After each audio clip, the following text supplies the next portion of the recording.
Okay, alright, we are live. We should be live.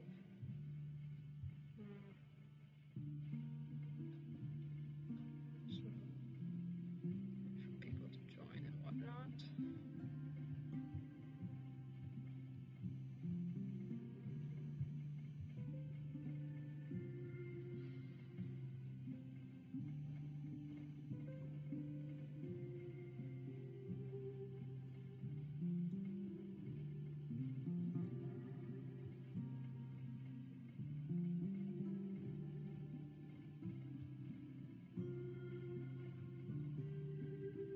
Okay, we're just waiting. I am talking to myself.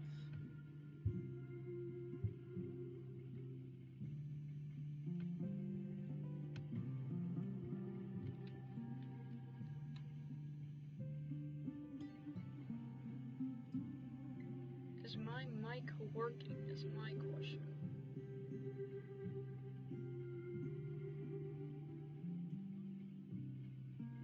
Alright, it is. Okay, that's great. Awesome.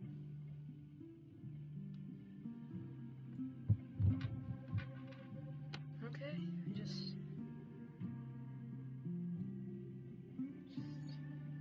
patiently wait. Waiting.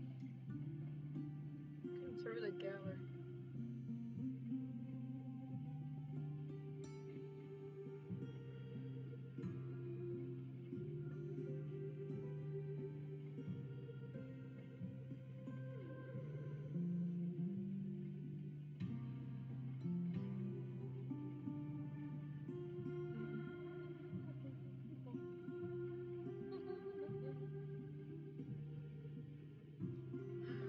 The height difference is wild.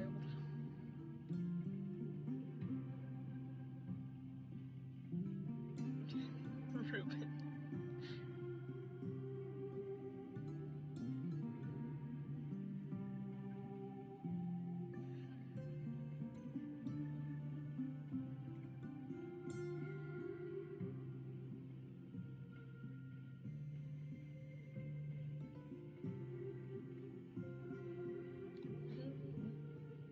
$6.50. Still waiting.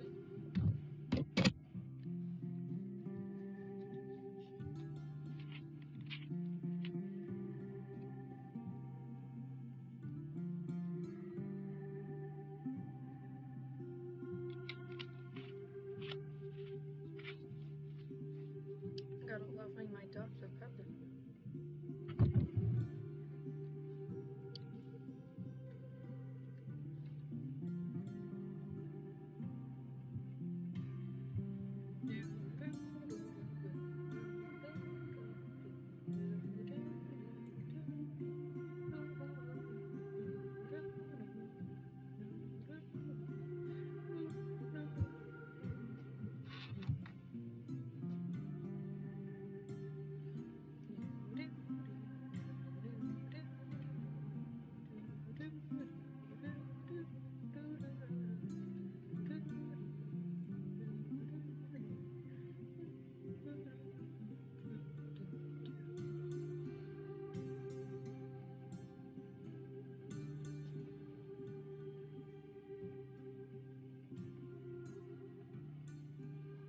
Current time is 6:52.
Oh, Dr. Pepper, what would I be without you? You're all I have in this world. Strawberries and cream, Dr. Pepper.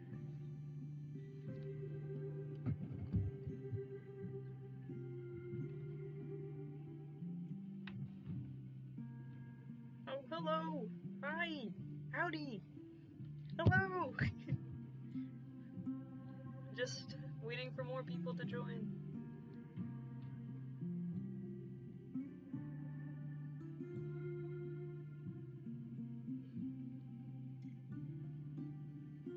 Hi! Exclamation mark, exclamation mark, exclamation mark.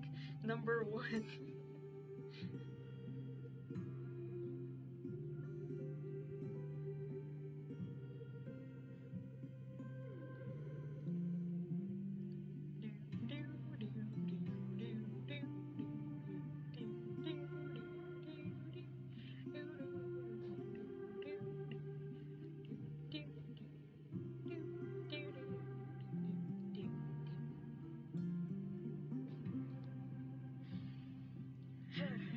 Time is 6:54 p.m.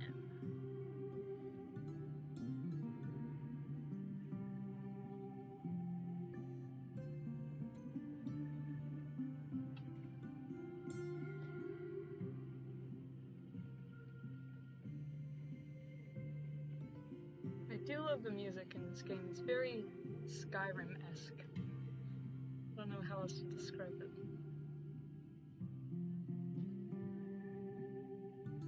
You make your tea, good sir.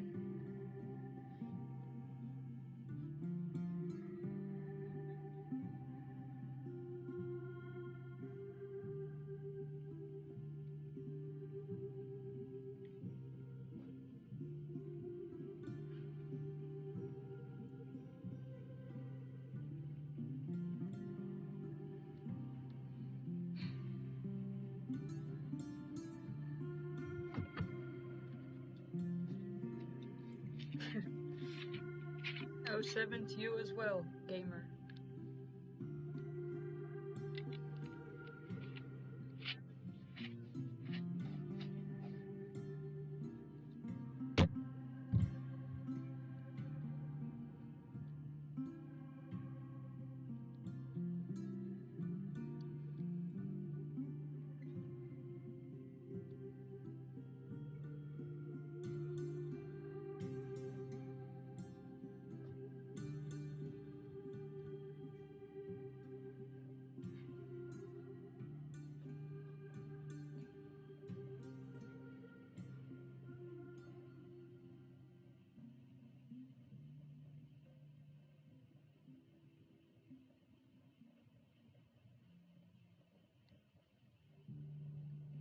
I would switch windows to like draw an MS Paint or something, but I'm streaming this via Windows, so like a window, not screen, so I can't do that.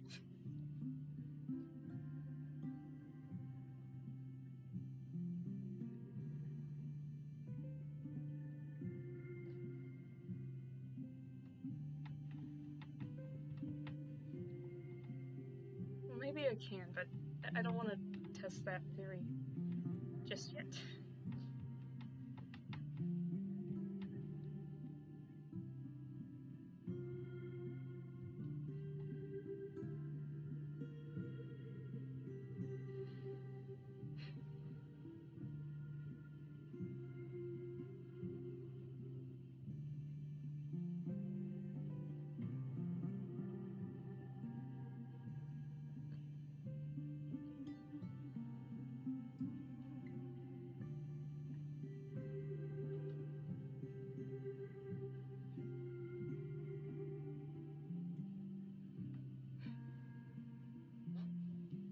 Time is 6:57 p.m.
Just sitting here twiddling my thumbs.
Time is 7 p.m.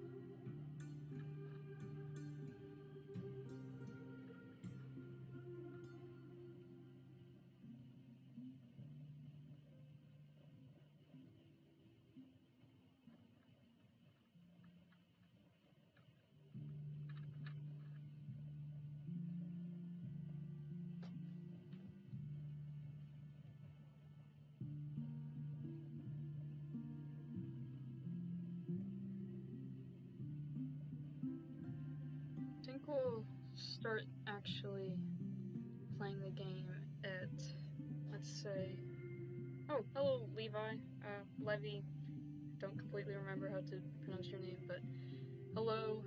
We're gonna start the stream at 7:10, so more people can join, I guess. Hello, Valandenko.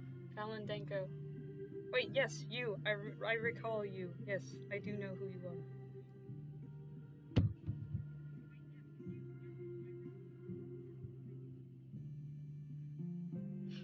This is so silly. I'm getting too silly with this. I have to be serious. / serious.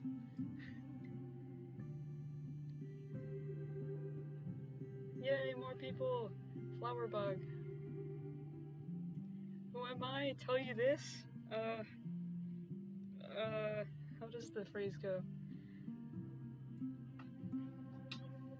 Fallen Danko, I know of you this. You like Victor and Jace from Arcane kissing. What's your favorite brand of soda?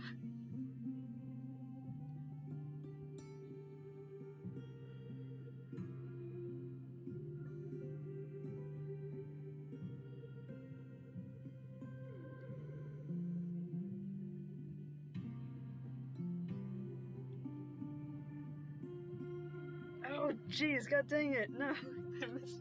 I mixed you up with someone else.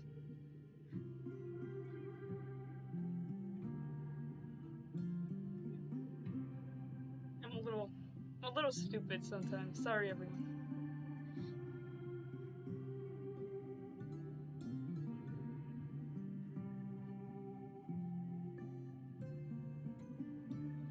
It is in fact a jump scare. I was spooked out of my boots. My bones are trembling as I speak.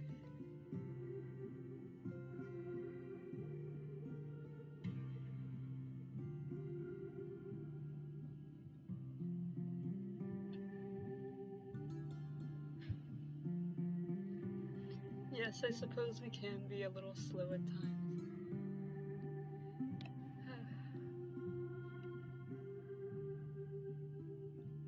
What's in your pockets?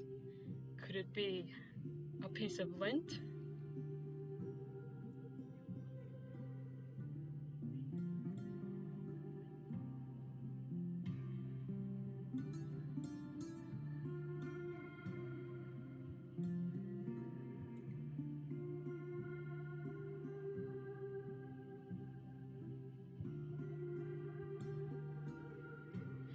Yes, pocket lint is my favorite snack, indeed.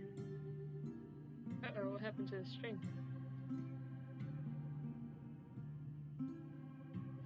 What happened to the stream? What just happened?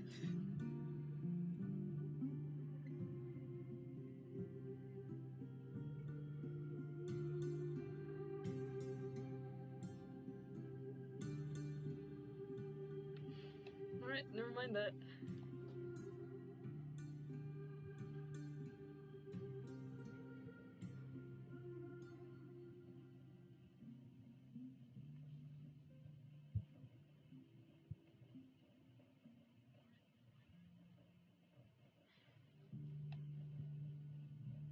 There's like a comically long delay between me actually doing something and it actually appearing on stream. It's a little funny. A little bit.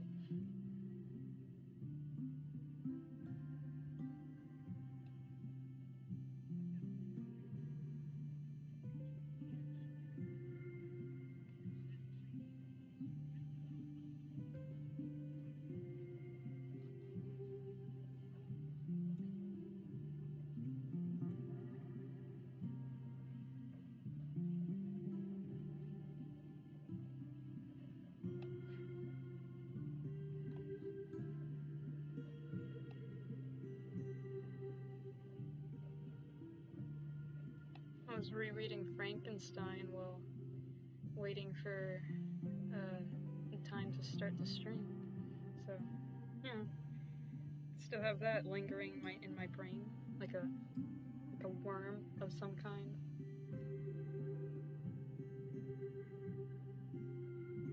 Yes, Frankenstein mentioned.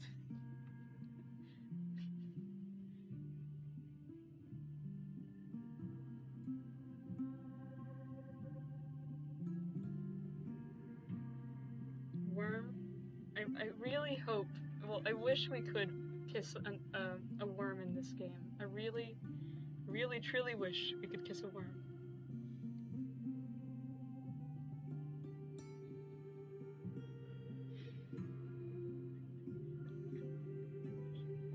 What a beautiful universe.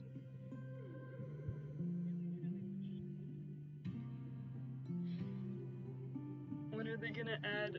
When are they gonna come out with Pathologic 6? The worm.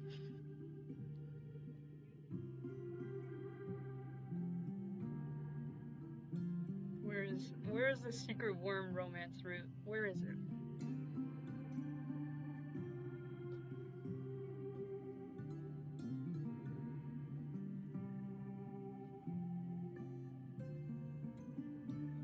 Time is 7:07 p.m.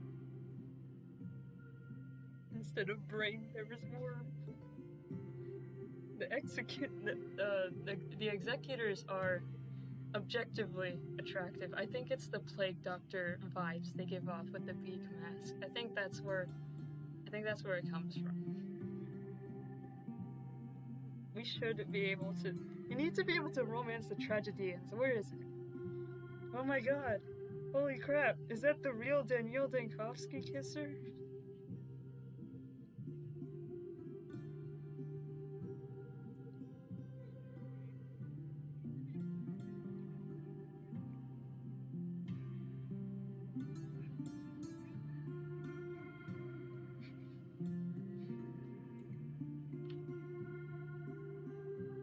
You guys are so silly.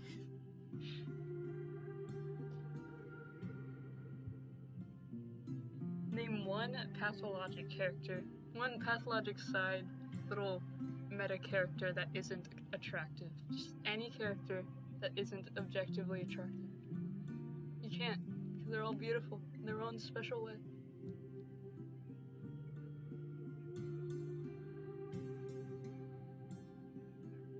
The Vlads. Mark? Yeah, I guess Big Vlad is stupid. You know, I think we should hear out Mark. I think he gives, I don't know, he gives mad scientist energy to me. It's mostly the hair, I think. He has the charisma.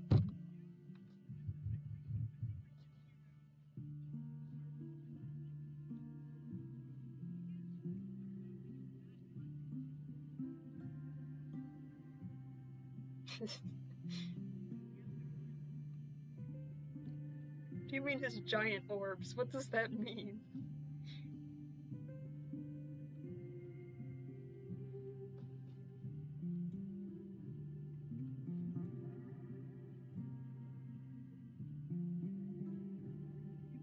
Mark's big naturals.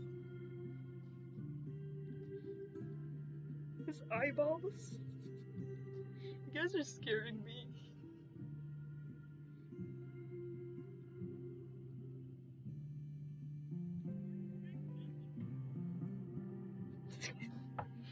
Okay, time is 7:10. Right, you all have been here instead of being square, so we're gonna get started. Yay!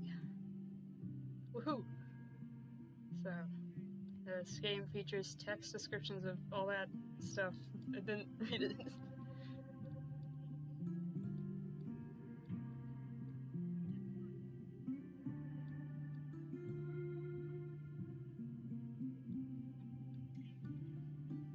Is it gonna give me the character screen or? Oh, I had to click on it. I'm sorry, guys. I'm a little stupid. Whose mask will I try on this time? All right, who are we feeling? Eeny, meeny, miny, moe. Catch a tiger by its tail. If it hollers, let it go. Eeny, meeny, miny, moe. My mom said to pick the very best one, and that is not you. Yay! I get to do hair specs. Whippy. What do you say in this game? Save. It's in Russian. I can't read Russian.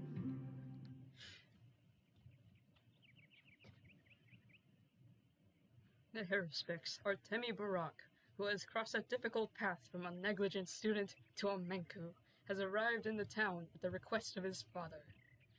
Faced with mystical revelations and a heavy burden of choice, he is now preparing to find a new family. The kin are no more, and the earth cut off from the excess. Or had they cut out, I can't speak, or had they cut the umbilical cord themselves?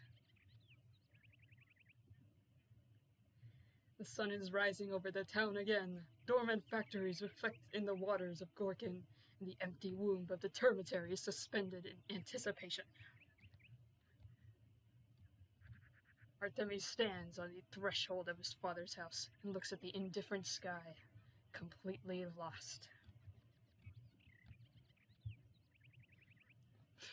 We all miss Daniel Dinkowski. He will come home to us soon, I promise.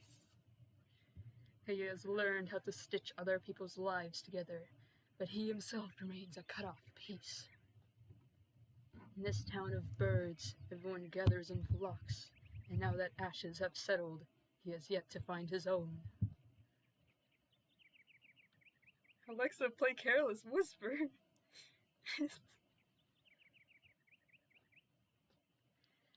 That was what his father had wanted, wasn't it?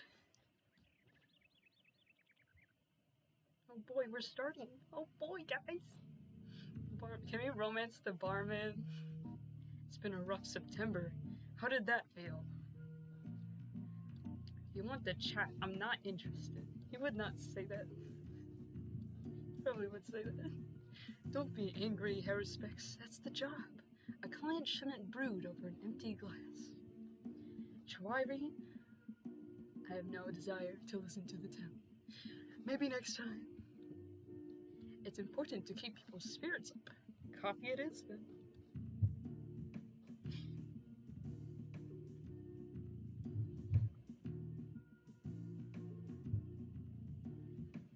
The air reeks of bitter, burnt coffee beans, which a week ago Artemia had chewed whole just to stay awake.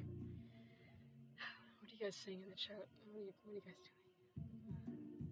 doing? You're waiting for it to come back from the war. It's built different.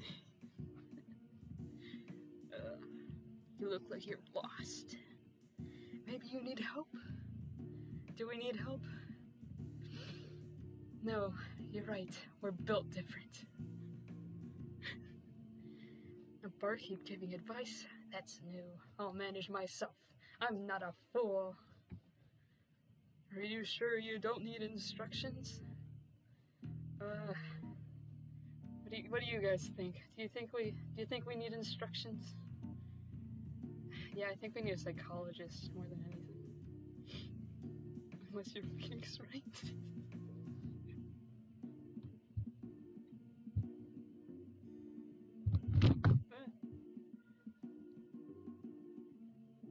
Kid's father has to top off his booze? No, he will not become an alcoholic. Not on my watch. Nope. Not had my fill of learning. He will not be partaking in your sinful activities, good sir. I won't keep you any longer. Make your own fate. The bartender, smiling, pushes a bottle of twirine towards Artemi. On the house. On impulse, the Harrisburg sculpts down the scalding drink. God damn it! Barack prepares to leave, but freezes on the threshold. He's left something behind. Something important. Maybe it's the twirine talking. Helping to reach for the less obvious connections. You know, I specifically tried not to get drunk, but somehow that's what ended up happening. Don't you have kids to take care of? Maybe he's stopped by the cold and attentive eyes, the autumn town waiting there, outside. Waiting for the next important move, frozen in intense curiosity. Decided to stay with us? I don't know myself. No, I don't know myself. It's like I forgot something. Should take a closer look around. Who knows? Maybe you'll meet an old friend. Let's see. Or a person who was always somewhere nearby, at arm's length.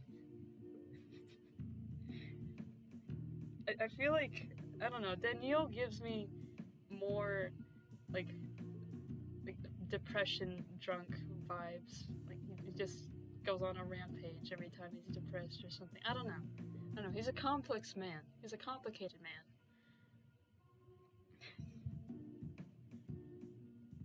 Alright. I'm not good at multitasking. Trying to look at this and do this whole thing.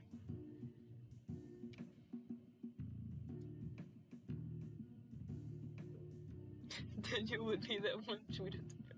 Yes. Maybe he wouldn't. Yeah, maybe he wouldn't like frat parties. He's like, comes off as, I like to keep to myself, I guess. Hold on, let me reorganize my setup. Yeah, there. I can actually read the chat now. There we go. Okay. What are we gonna do now? Not looking for new acquaintances at the moment. You're speaking in riddles again. I'm afraid the person I want to talk to is no longer alive. Are we gonna go for the sad and brooding option? The questioning option? Or the emo option?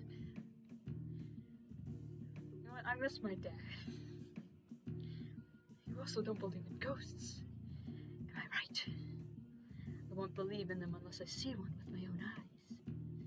Look around. Maybe you'll see some familiar faces.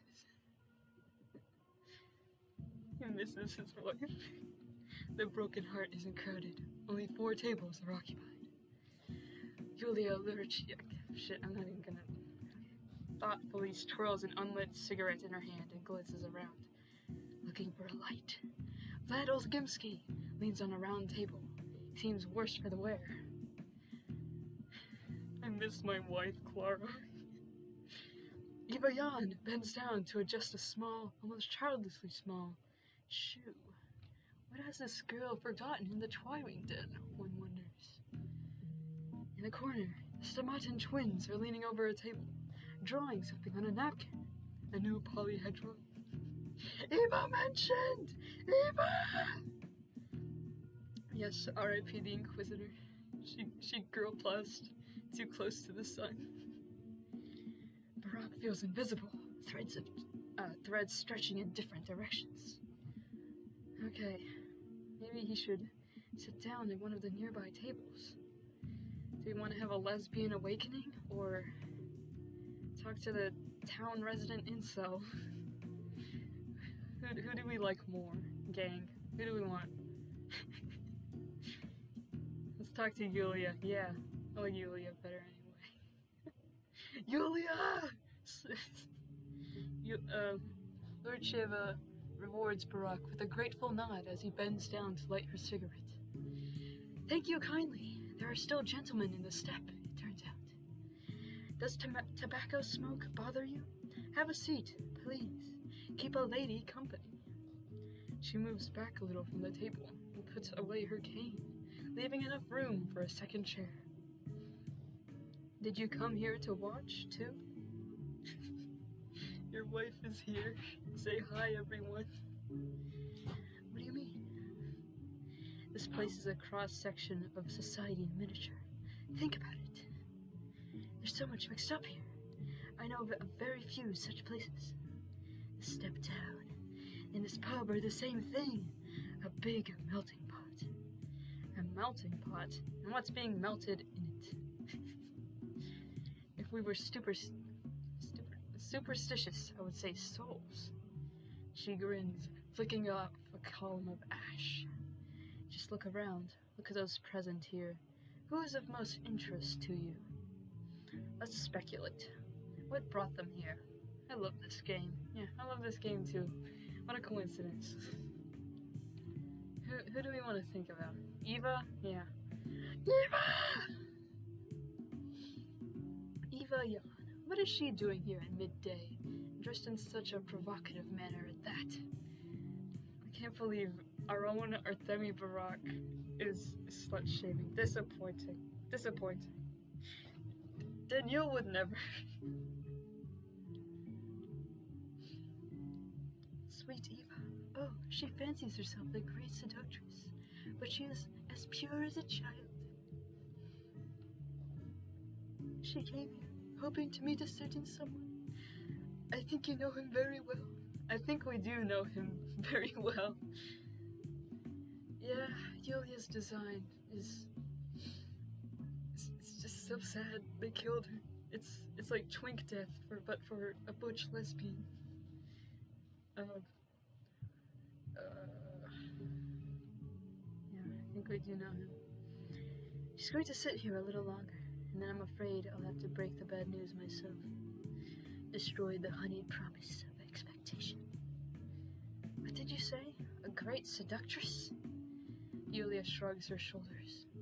Well, yes. When Eva first came here, she was shaken to the core by the Canes, by their fancies.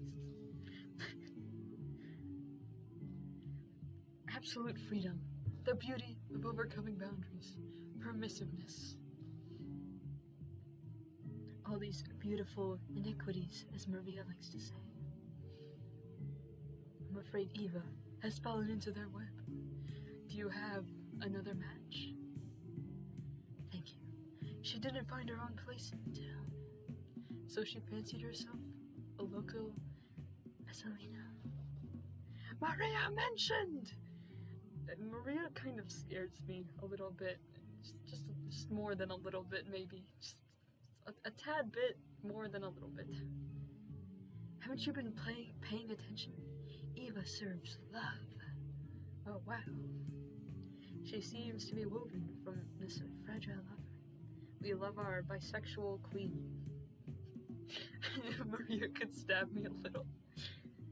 It seems to me that she's waiting for someone to come into her world, for the sake of whom she could heroically give up her life.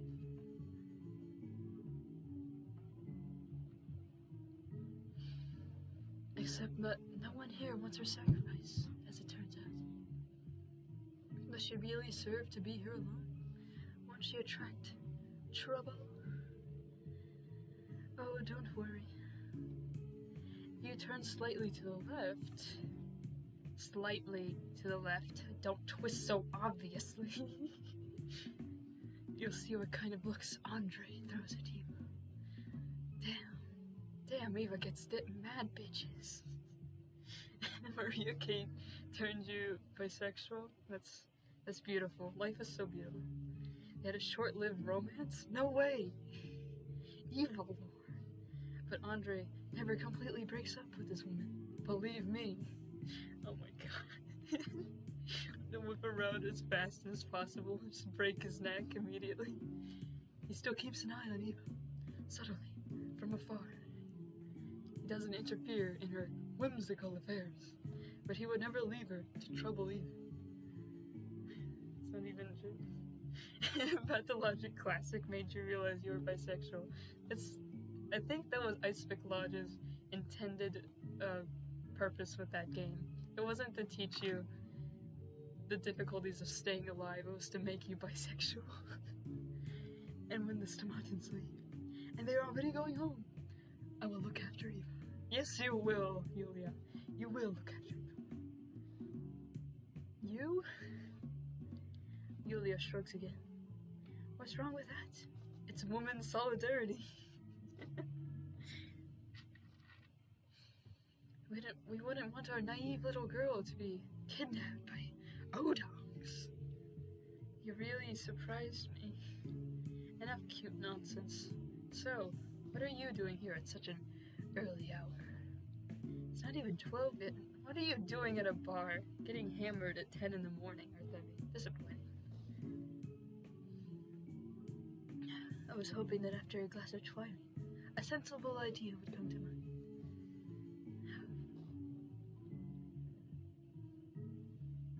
Julia raises an eyebrow in surprise.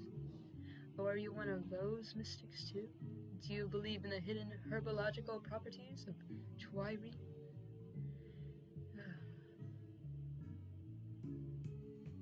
Twirine has many different properties, not all of them studied. In recent days, I've had to work with Twire a lot, shoving it up your ass. The composition of the panacea in Twirine is 80% the same.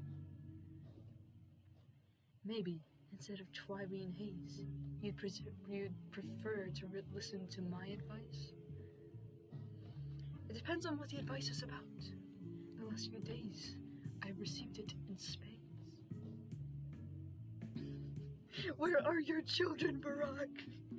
Stop getting hammered, it's 10 in the morning. Especially those weird theater folks.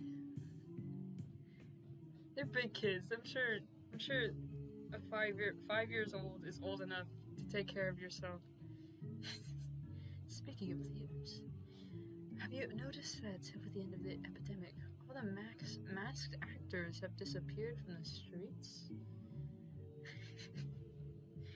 Where did they go? Where did they all go? Maybe Mark's hosting like a bachelorette party for a certain bachelor. Ruben or Lara? I'm sure someone's taking care of them. Maybe Notkin. Wait a minute. Now that I think about it. Yes, you seem right to be right there too. The day before, I walked around the whole town on purpose. It's not easy with my limp, you know. The theater is closed with a large barn log. The posters have been torn down. Who is doing this? Safely eating peanuts they took from strangers. No, they don't eat the peanuts. They like trap people's souls in them or something. Immortel is nowhere to be seen. His entire troop seems to have vanished into thin air. The next train is still 5 days away. Where could they have gone? They just disappeared into thin air. To be honest, I never had much sympathy for that.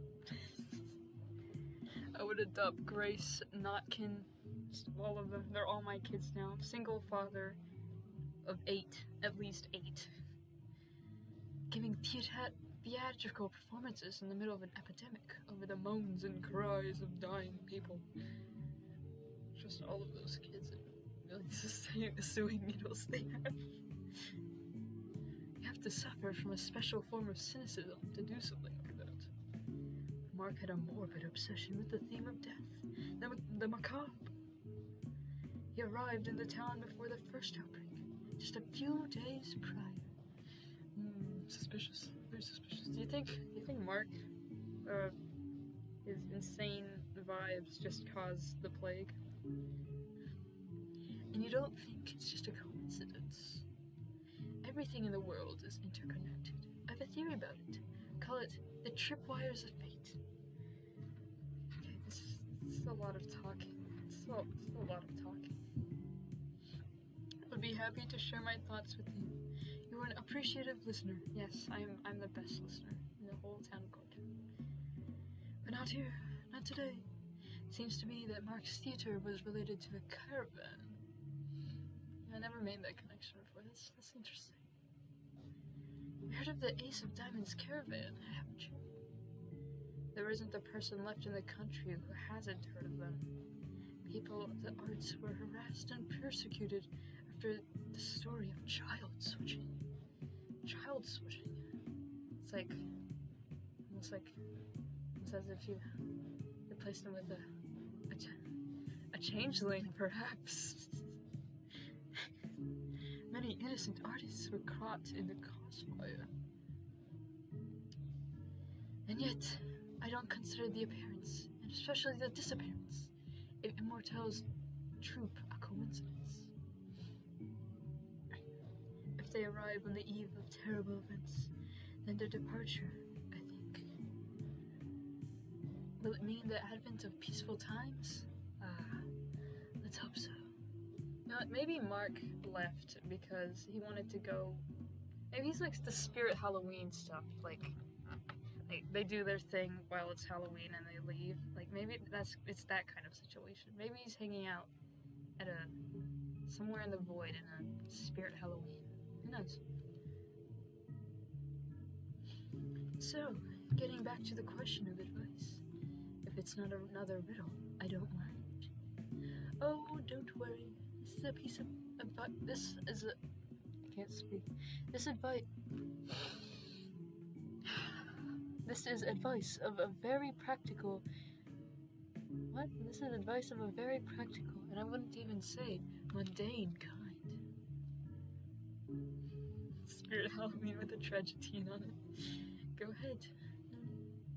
You need to find a town, and you need to find a friend in this town. One true friend. Friendship is magic, so I hope we find Twilight Sparkle. This will be enough to give you a foothold here, to bind yourself to this place. Are you referring to yourself? Oh no, I mean something else entirely. You grew up in these parts, didn't you? CEO of Spencer's. I think we all know he's actually the CEO of Hot Topic.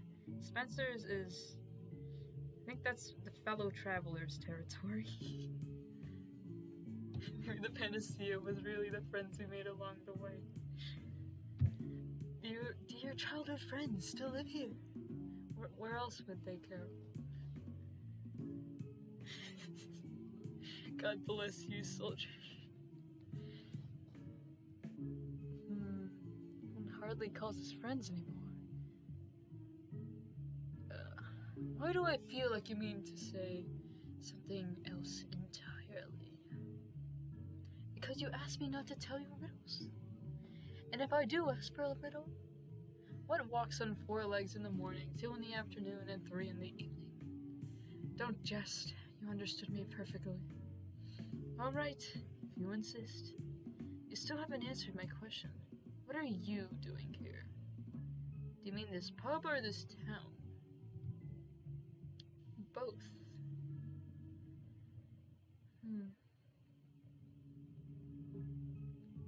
Yes, I guess I want to find a place of my own again. Why is he so angry? He's so angry all the time. I'm trying to find reasons to move on. Something or someone to lean on. Now the task is defined. It doesn't seem so overwhelming, right? You're right. Thank you for the advice. She disappeared into the void. Oh no, come back. You could leave the Broken Hearts, or you could stay here a while longer. A GF Sunbeam without Timmy. You can lean on me, Artemi. Do we want to sit with Vlad or Eva? Because I'm pretty sure Eva hates us. Vlad. You know what? I think we should. Let's think about this. What do you guys think? Audience participation round. What do you guys want? Okay, we got one Eva. One vote for Eva. No, please, please. Eva. Another Eva. That's right. Anyone else? Any bidders? Eva? Okay. We're gonna talk to Eva. Eva is looking around the tables with immense impatience. Waiting for someone?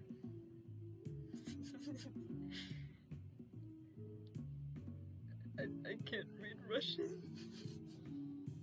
I'm not drunk yet, but seeing wonderful visions. He's not coming. What's a pretty girl like you doing alone in a place like... I don't like either of these two. I don't like any of these options.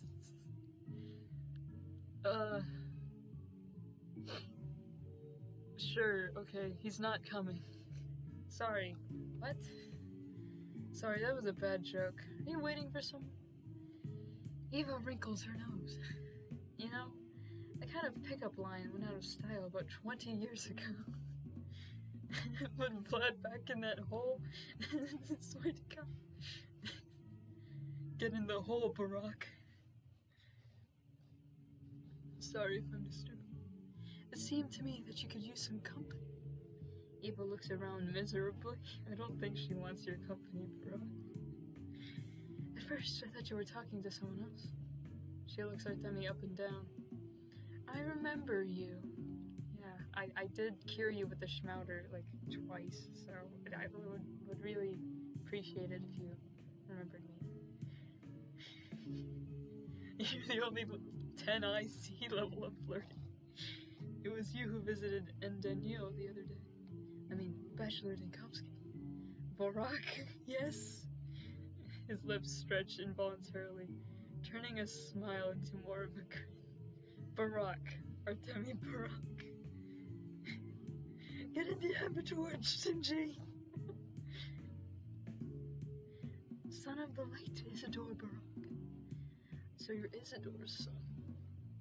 I didn't know him well. Only heard that there was a doctor in town from the king. Yeah, I'm a son. What can I do for you, Barak? She pronounces his name with an emphasis.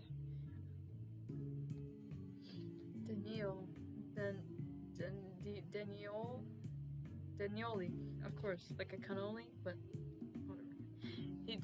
She really doesn't seem to need company. Yeah, I don't think she likes you very much, Barak. I hate to break it to you. I have a counter question. What are you doing in this wonderful town? She didn't seem to catch the sarcasm in his voice. Eva's gaze substance. You think so too? The town is truly wonderful. Few people really see it with architecture, especially in the stone yard. Amazing projects, monuments, the polyhedron, the cathedral. Not like in the conservative capital. Have you lived in the capital? Eva nods. Why did you leave? Eva's gaze dims in an instant. And here, I wanted to find a purpose, a calling. The town is my one true love. Well, it is a body, so. Well, the town.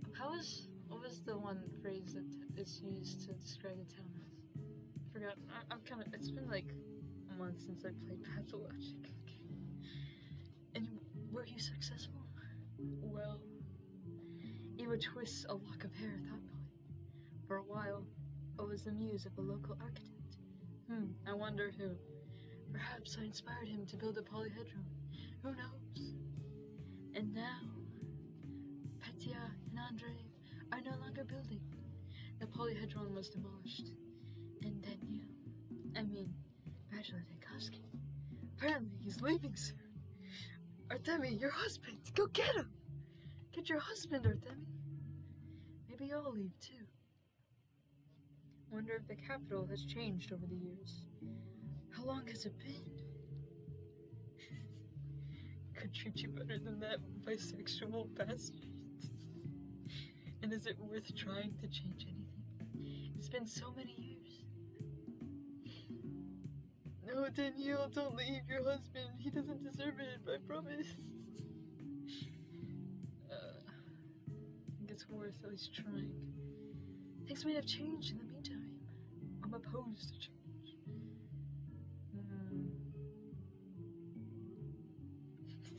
Danielle, please. Danielle. I think it's worth at least trying. Peter and Andre Stomatin rise from their table. Andre catches his brother when he stumbles on the steps. Eva follows them with her eyes. If you'll excuse me, sorry to bother you. I'm leaving now. Strange conversation, strange connections. New lines are stretching, but I don't understand where they lead. Look, there's a little bull. There's a little picture of a bull. You'll meet Daniel eventually. I'm sure we'll find him soon. Not too soon, but soon. Coming out of the gloom of the pub, Barack winces at the bright light. Okay, no one say the D-A-N-I-I-L word, okay? He looks around, streets familiar from his childhood, everyday conversations of passers-by. The usual, familiar hustle and bustle. How can everyone be so calm? It's as if those 12 terrible days never happened. Am I the only one who can't imagine how to get back to my former, ordinary life? Your ordinary life? I think some guy with like a gravestone, like made a song about that? I don't know. What can even be called former? Father is gone. The town has changed. Friends. Are we still friends? Even our last meeting was tense and awkward. Out of habit, he leans towards the gap in the brick wall, past the broken heart, but stops in his tracks. Shudker. My feet still lead themselves to the lair. A cub indeed. It's time to come out of hibernation. I think this is just confirming the takes that Artemi is a bear, a himbo, if you will. Artemi turns towards his childhood home, his father's home, his own home. The unoiled hinges of the gate creak as they always did. Sparrows chirp loudly in the trees. The man standing on the threshold turns sharply, as if plucked from painful thoughts. Reuben mentioned! Stock! Reuben purses his lips and steps down to meet Artemi. Hello, master. Come on, why are we doing that? We're friends. Here for your first instructions, I see. Where have you been all this time? Okay,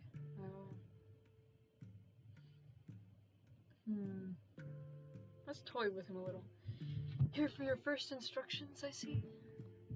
You sure took your own sweet time. Dull, tired eyes. Artemi almost recoils when he meets Reuben's gaze. You didn't send for me. I came of my own volition. Reuben, I saved your ass from the worms. Did you wait for a messenger from father every single day, too? Artemi sees Stock's jaw clench, and for a second feels a strange satisfaction, followed almost immediately by remorse. You look exhausted. What's the matter, Stock? I was just joking, not very successfully. Come in. Stop hanging around the door. I died 7 times for you, Reuben.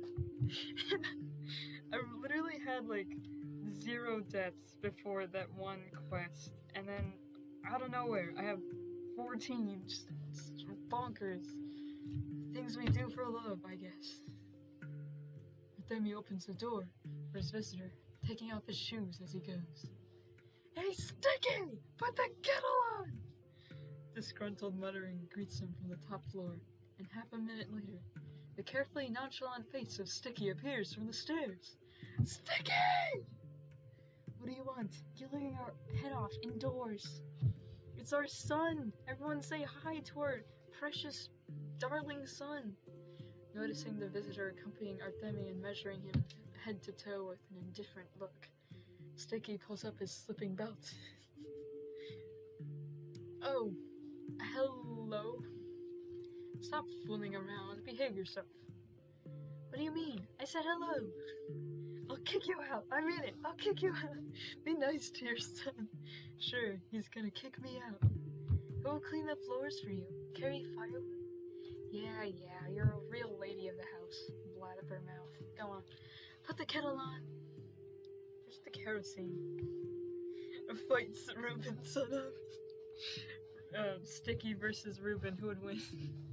In the pantry, I brought 3 liters yesterday. With a deliberately loud sigh, Sticky trudges into the pantry. Artemi leads Stock to the second floor, and then notice. What? Why are you looking at me like that? Who was that? Ah, Sticky, my apprentice. The second. Or, well, the first. He asked me first, and I couldn't refuse. Lara told me something about you having a children's shelter here now, and somehow I let it slip my mind. Sticky wins? You think so? I feel like Reuben would hold back a bit more than Sticky would. Sticky would just go ham. It's all the rage of a 12-year-old boy. Yes, 2 of them ended up here. Sticky is older. And Murky Mansion! He turns around and barks again in the direction of the kitchen. Sticky! What else do you want? Where's Murky? There's a stomping on the stairs. A disgruntled Sticky pops up on the threshold. She's in the attic, playing. Don't yell at the whole house like that. Making a fuss. Muttering discontentedly to himself, Sticky disappears behind the door. And does he always talk to you like that? Yes, I've had it up to here already with his manners. He spends too much time at the warehouses, always picking up bad habits. What does he not kin? I miss Notkin. The Bachelor trailer made me really sad because I don't know. I think you guys know why it would make me sad. Oh, Notkin, you're my favorite son of all my children. I think you're my favorite. That is. He lets himself talk to you like that? To his master? You scream at Murky, I'll end you. Yes, I know. I need to be alone time. I'll kick him out. No, I'm never gonna kick out my precious darling boy. I should educate. I'm not beating my son either. I'm not doing either of those things. I will be a good father. Could you fight Artemi? I believe in you. I believe so much in you. Just make sure you have like maybe a couple layers of protective clothing, maybe a gun. I'm not much of a teacher. A strange expression flickers across Reuben's face, which Artemi does not recognize. To break the awkward silence, Barak coughs and tries to explain himself. Well, you remember how we were punished as children for every little stunt, don't you? You of all people should remember. In a fight, right? Is that a gun in your pocket, or are you just happy to see me? When we were small, put in the corner, a bit older, the belt. Not to mention that look of father's... ... Look at these ankle biters and I understand. I can't do that to them. I'd rather scold, but beat. I can't, and I won't let others. He's a good father. I'm so proud of him. The look was always the worst kind of punishment. I'm not mad, I'm just disappointed. ...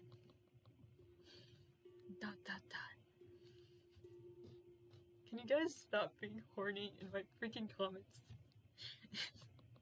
Yeah, keep doing that. It's good for the environment. Great work, everyone. Okay, it's all water under the bridge. Well, it wasn't just punishments in the past. It wasn't just father's belt. We had a lot of good things, too. Remember when the four of us got together? Everything was simpler. You, me, Grief, and Laura. We walked all night until morning, and we weren't afraid of anything. There was nothing to be afraid of. Yes. You remember the peddler? The one Laura wanted beads from, but none of us had any money. Oh, your precious wife. I've played through this once before. We do get fun Laura moments, I will say. I love Laura so much. Yeah, and Grief made those same beads for her overnight. Exactly the same. He's been a handy guy since childhood. Good with his hands, I guess. He was asking about you, by the way. Still there then, in the warehouses? As always, go see him. I promise to tell you. You can't decide between Lara and Daniel. Don't change the subject. We're talking about you, not Grief. I'll swing by, for sure. Is that why you came? No, I want to talk about Ruben. Let's talk about Ruben to Ruben. Don't change the subject. We're talking about you, not Grief. What's going on with you, Stock? You disappeared for so long. You don't explain anything. I can see that something is wrong. How can I help? Talk to me. Stock rubs his eyes tiredly, but shakes his head. There's nothing you can do, Cub. I have to deal with it myself, with everything I've done these days. Ruben to Ruben communication. Let's talk about that Ruben isn't allowed to serve cunt anymore. That's rough. We do have Ruben boobs right here. God bless. God bless our beautiful Russian town. Just remember that you don't have to go through this alone. My doors are always open for you. Yes, I know. Your doors, and Lara's doors, and even Grief's. Everyone is worried. I don't even have an answer for you. I don't know why we became so distant after you left. We are not talking about Anna. We're not mentioning her name in this stream. I don't want one word about her. As if you were the only thing that kept us together, connected with each other. I returned. Life itself will join the four of us again. That's what I wanted to talk about, Stock. We should all go out together, like in the old days, huh? Remember how we used to celebrate holidays in the town? Not down the middle of summer, the equinoxes, the spring and autumn, Tiglan, it was all beautiful. The number one Anna fan. I'm sorry, man. It's just the way it is. Yes, beautiful. He raises his head as if deciding something. Tub, Tiglan in 5 days. That's the answer. Answer? Let's get together for a holiday. Let's celebrate the beginning of winter. Say yes, Stock. Maybe we can put everything back together. Maybe we'll find the answers we're both looking for. She did all that shit, but I don't care. Stock nods. You're right. Let's all get together. It's a good occasion. Sticky appears at the door with a hot kettle. Ruben walks by without looking, making Sticky turn his head in confusion. Hey, who did I boil the kettle for, huh? Don't be a stranger, okay? Just now you haven't even had your coffee and you're already leaving. Stock casts a curious glance at him, then he nods. I'm sorry, really, I must go. Come to me tomorrow, in the morning, if you want. He's so dramatic. Of course I want to, but I don't even have to put the kettle on. Maybe I'll visit you every day now. Ruben snorts. I won't be tearing you away from anything tomorrow, will I? So you don't run off in the middle of a conversation, like today? He's literally into Sundry. Literally. That's his whole character. I can't believe him. Ice Pick Lodge, what are you doing? There was business, but I'll finish it by tonight, since you were going to barge in. After all, you won't leave me alone. He always has business of some kind. You know, he said he would explain himself, what he did to Simon's dead corpse, but he never did. Never. Really want a romance movement. Don't even dream of it. The door closes behind Stock. Shudgar, I'm standing with this kettle like an idiot. Sticky! Bull! It's good that Stock came by himself. I'm glad we talked. Everything seems to be getting better. In Tuglan, the equinox. Maybe this is the sign I was looking for. Put a Reuben chart on your patho bag? Aw, that's cute. What if everything could be put back together again? If we could create something new, better.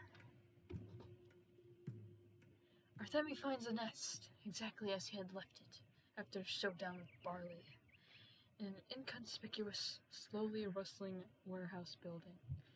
Okay, gang, I need to ask the question.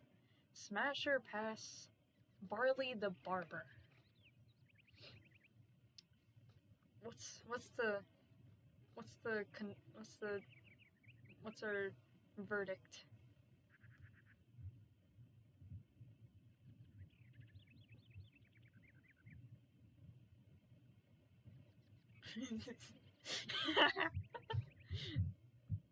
Take your time. Listen, you guys aren't answering the question. Answer the question.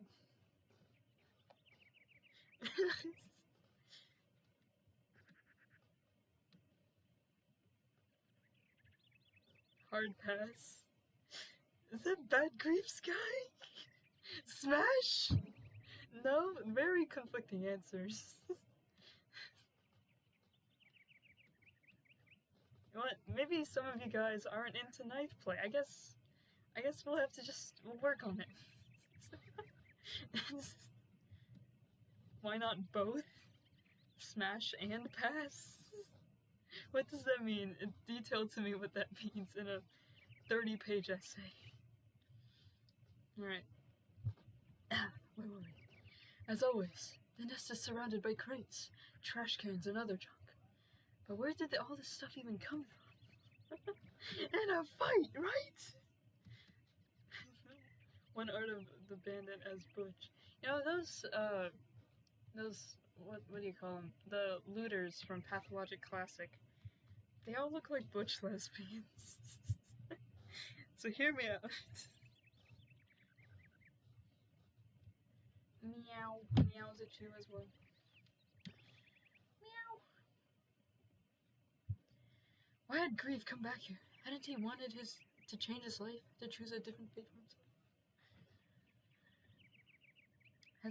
Had old habits taken over, and Grief decided to re-engage in activities, balancing on the edge of legality? I would love to be tagged in the art you're talking about, please. Bye, Levi! Bye! Bye, I'll see you! After a moment's hesitation, Artemi grasps the handle, opens the door, and steps inside. In the midst of devastation left by Barley and his gang, Artemi sees Grief. He's sitting right on the floor, looking at the fallen long case clock. What time is it? 7:58 already? Dang. Oh, Cub. Hey, buddy. Thank you for not keeping me waiting.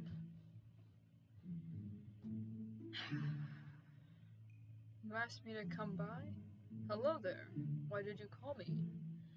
Why are you here, scheming to return to your old ways? I can't hear the music right now. Hold on, let me...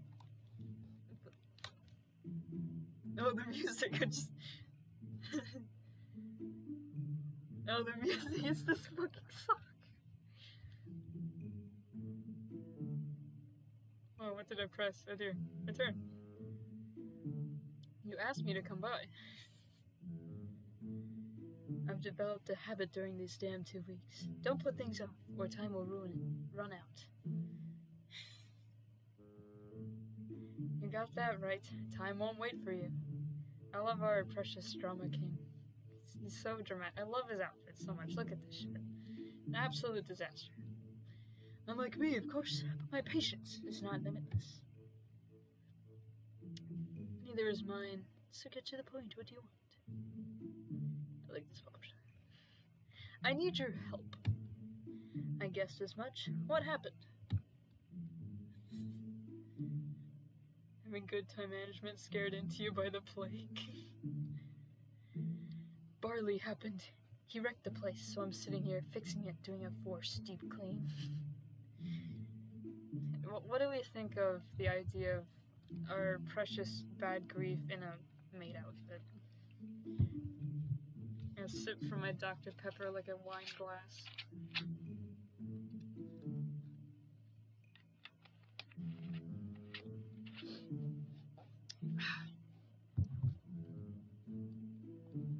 He knocked over my clock and broke it, see? It takes tools to fix it. And that's what I need. I don't mind sharing. People only call me when they need something from me. Why should I give you my tools? You're not even my onion.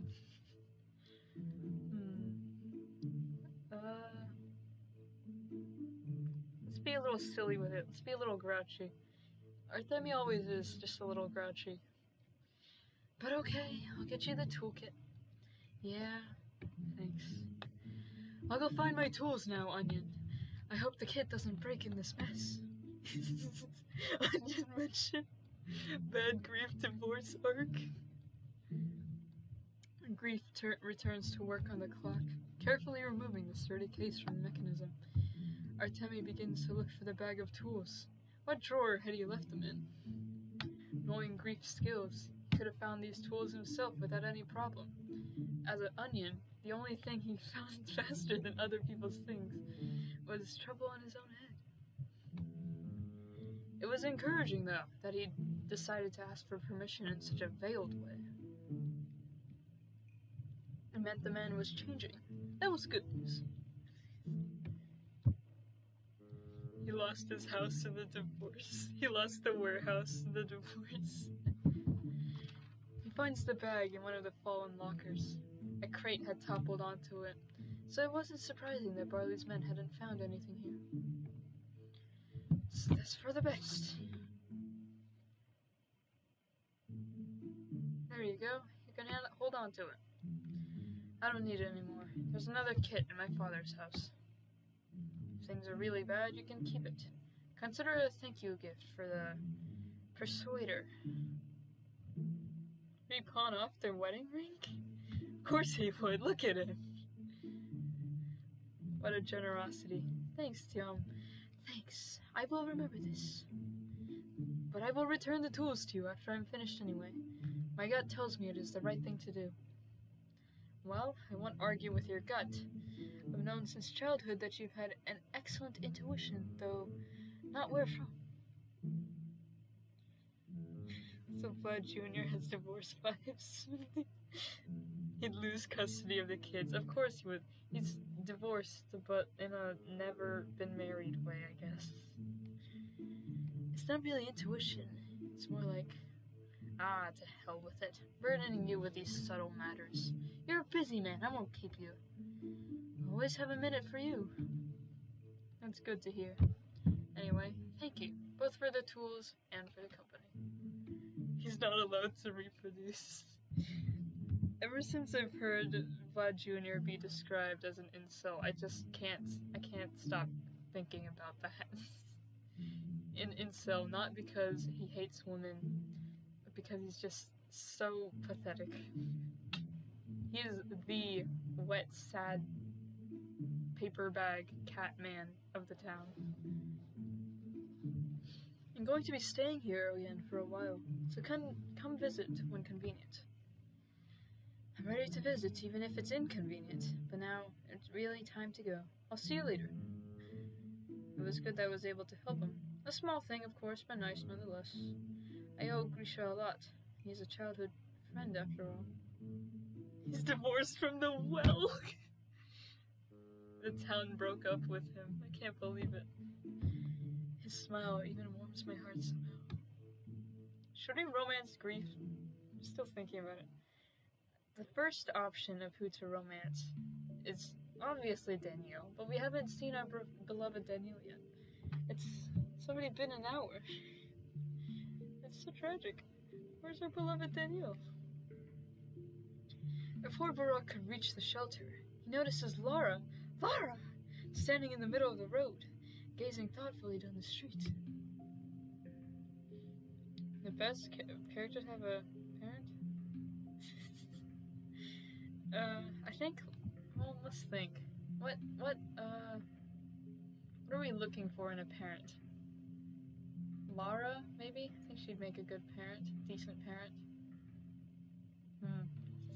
That's a very deep question. I need to write an essay on that.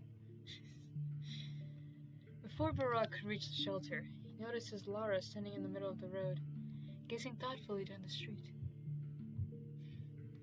One of her palms rubbed at the other, as though something were burning in her hand, but she wasn't about to let it go. Sensing Artemi approaching, Lara turns around. Her hands are empty. Lara! It's our beloved Lara. Our beloved Lara. Lara, what are you looking at? Nothing. Barak narrows his eyes. Across the street from the bend is a town hall.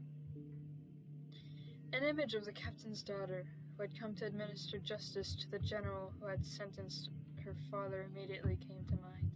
You know what? Now that I think about it, I think I kind of want the Alexander Block as a father. I think he'd give off, like, I believe he is slightly bisexual.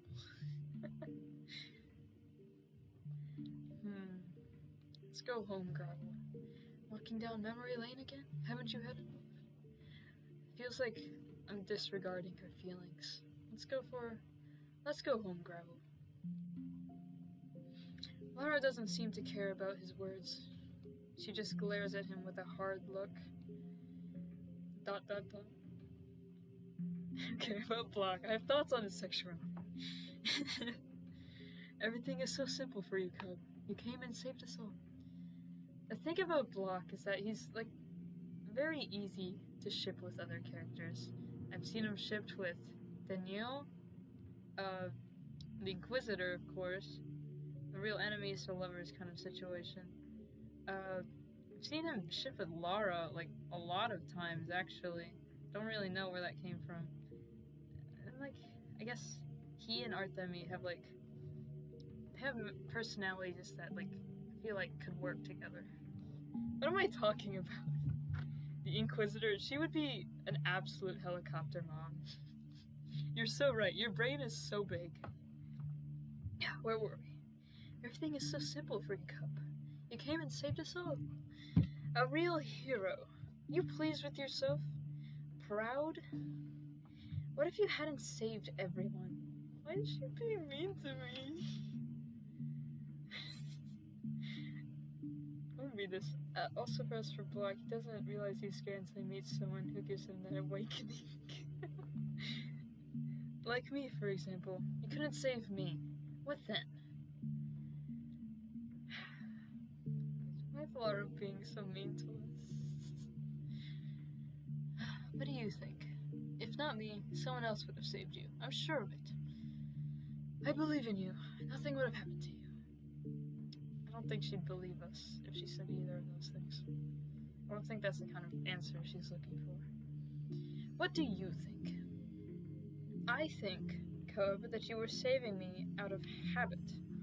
Running around the town like that, saving this one with a pill, that one with a tincture, Lara from a shameful death. While you're at it, you don't think much of me. Make me sound heartless.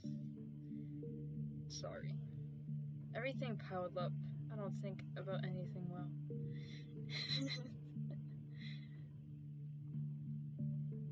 Block is trying to be a homewrecker?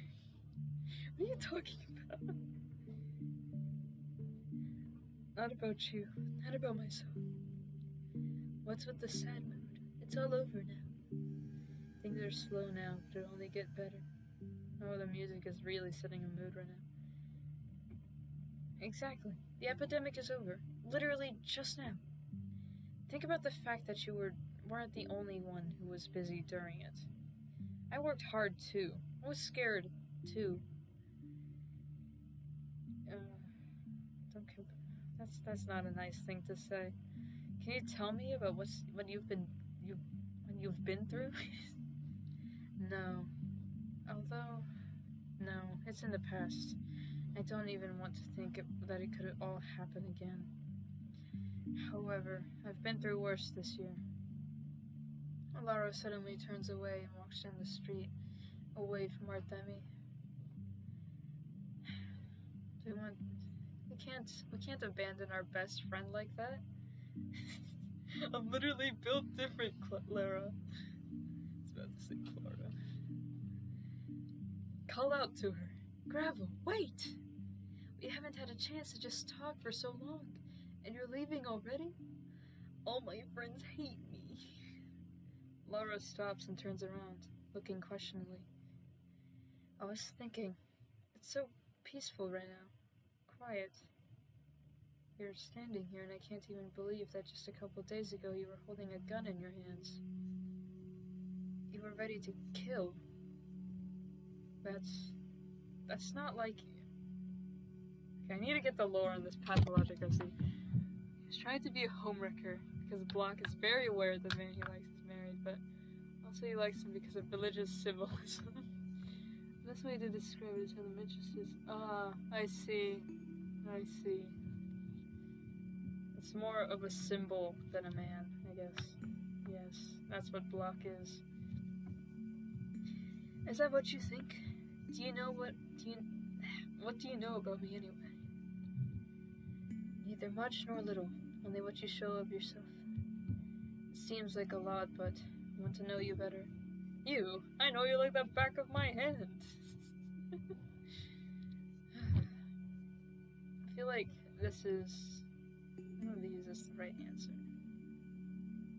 It seems like a lot, but I want to know you better. Lara remains silent for a while, and then nods, coming to some inner decision. Okay, let's go then. I have something for you. Barak has no choice but to follow her in bewilderment. She's changed so much. He had left a girl who had never refused to participate in boyish shenanigans with them. She was easy to understand for him as stock or grief. And now what? So gloomy, as if the whole weight of the world were on her shoulders. And had her father's death affected her that much? No, I gotta say, I love the depression representation in this game. And what about him? Did he also look like this from the outside? As if he were constantly solving the most serious questions in the world? Caught up in his thoughts, Barak didn't notice Lara bringing him to the shelter. You know, I did go up to the top floor this morning. Unlocked all the rooms, let the air in, so everything felt easier. It was like a weight lifted from my shoulders. I'm so proud of our precious girl. I'm so proud of her. Everyone say, good job, Lara. Of course, there's still a lot of things to sort out. A lot of things to get used to. But it's already easier. Okay, more OC lore. Hold on. Luck doesn't view Val just as a symbol of fate. Only a person who genuinely sees him as a human, not as a symbol. Martyrdom is Danielle. It's a lot of gender stuff. Ooh. Wow. Very interesting. Very peculiar.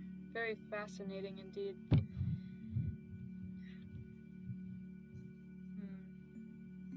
It's about time. You did well, deciding to do that.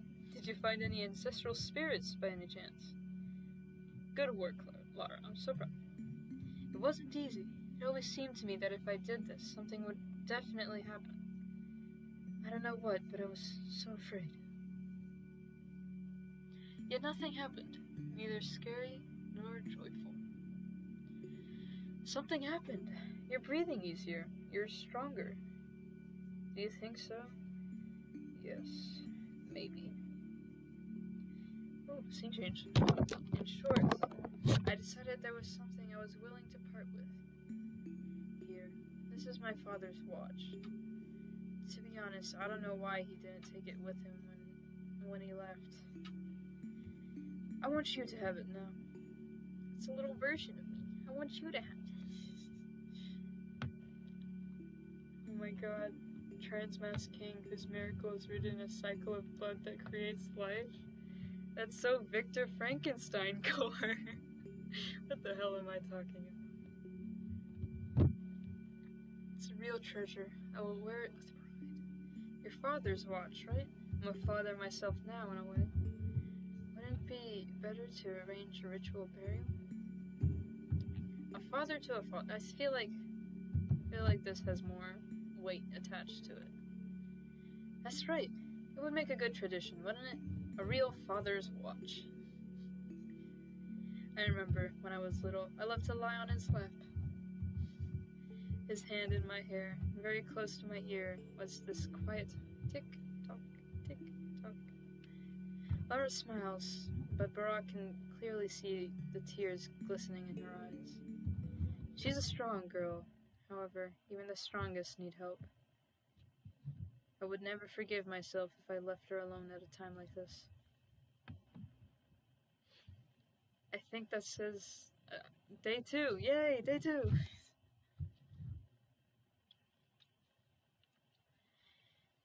What do you guys think? Of course, gender or death, the two. I can't say the two genders, that doesn't make sense. Gender is the only gender. In the early morning, Barak is awakened by the forces downstairs. What time is it? 6 o'clock? Shutker, when will I finally sleep? With difficulty, Artemi extracts himself from the warm embrace of his blankets. When will he extract himself from my warm embrace? Tragic. Or perhaps more realistically, from Daniel's warm embrace. His dreams, however, won't let go. Guess we're doing it, gamers! Another night of nonsense about step sacrifices. The twire will bloom for another week. Is Sticky talking to someone down there? I guess I'll take a look. Just needs a big, long dad nap. He needs to sit in front of the television or fall asleep to just like a cooking show or something. Artemi thumps down the stairs. Voices adrift from the hallway. One of them is Sticky's and the other needs to sleep for 20 years. No worries, Uncle Barak is busy. Oh, I know who this is. Uncle Barak is busy today. You better come tomorrow. What's this nonsense? You will answer my one question. Is Barak at home? I know who this is. Do you guys know who this is? I know who this is. Home, schmome. He's sorting out some important papers. He doesn't want to be disturbed. I'll check for myself. The visitor, amidst cries of protest, pushes Sticky aside and marches over the threshold. Dinkovsky! Barak! It's our man, your beautiful husband. He finally makes his dramatic appearance. Just for you. For a fleeting second, Dinkovsky seems confused, but he quickly gathers his composure. I mean, I knew you were home, of course, but... may I come in?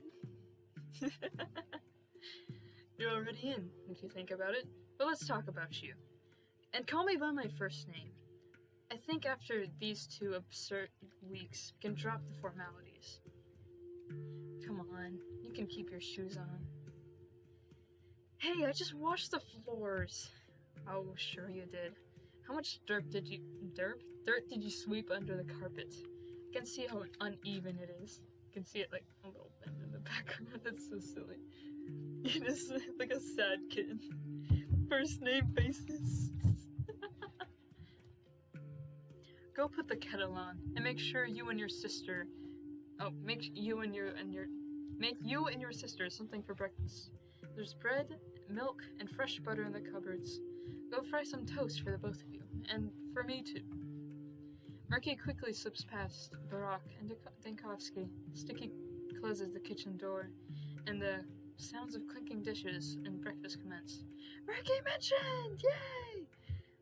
Our beautiful daughter, whom we saved from a strange bird thing. Artemi turns to face his unexpected visitor. Next comes the indecent hand holding. Oh no, eye contact before marriage.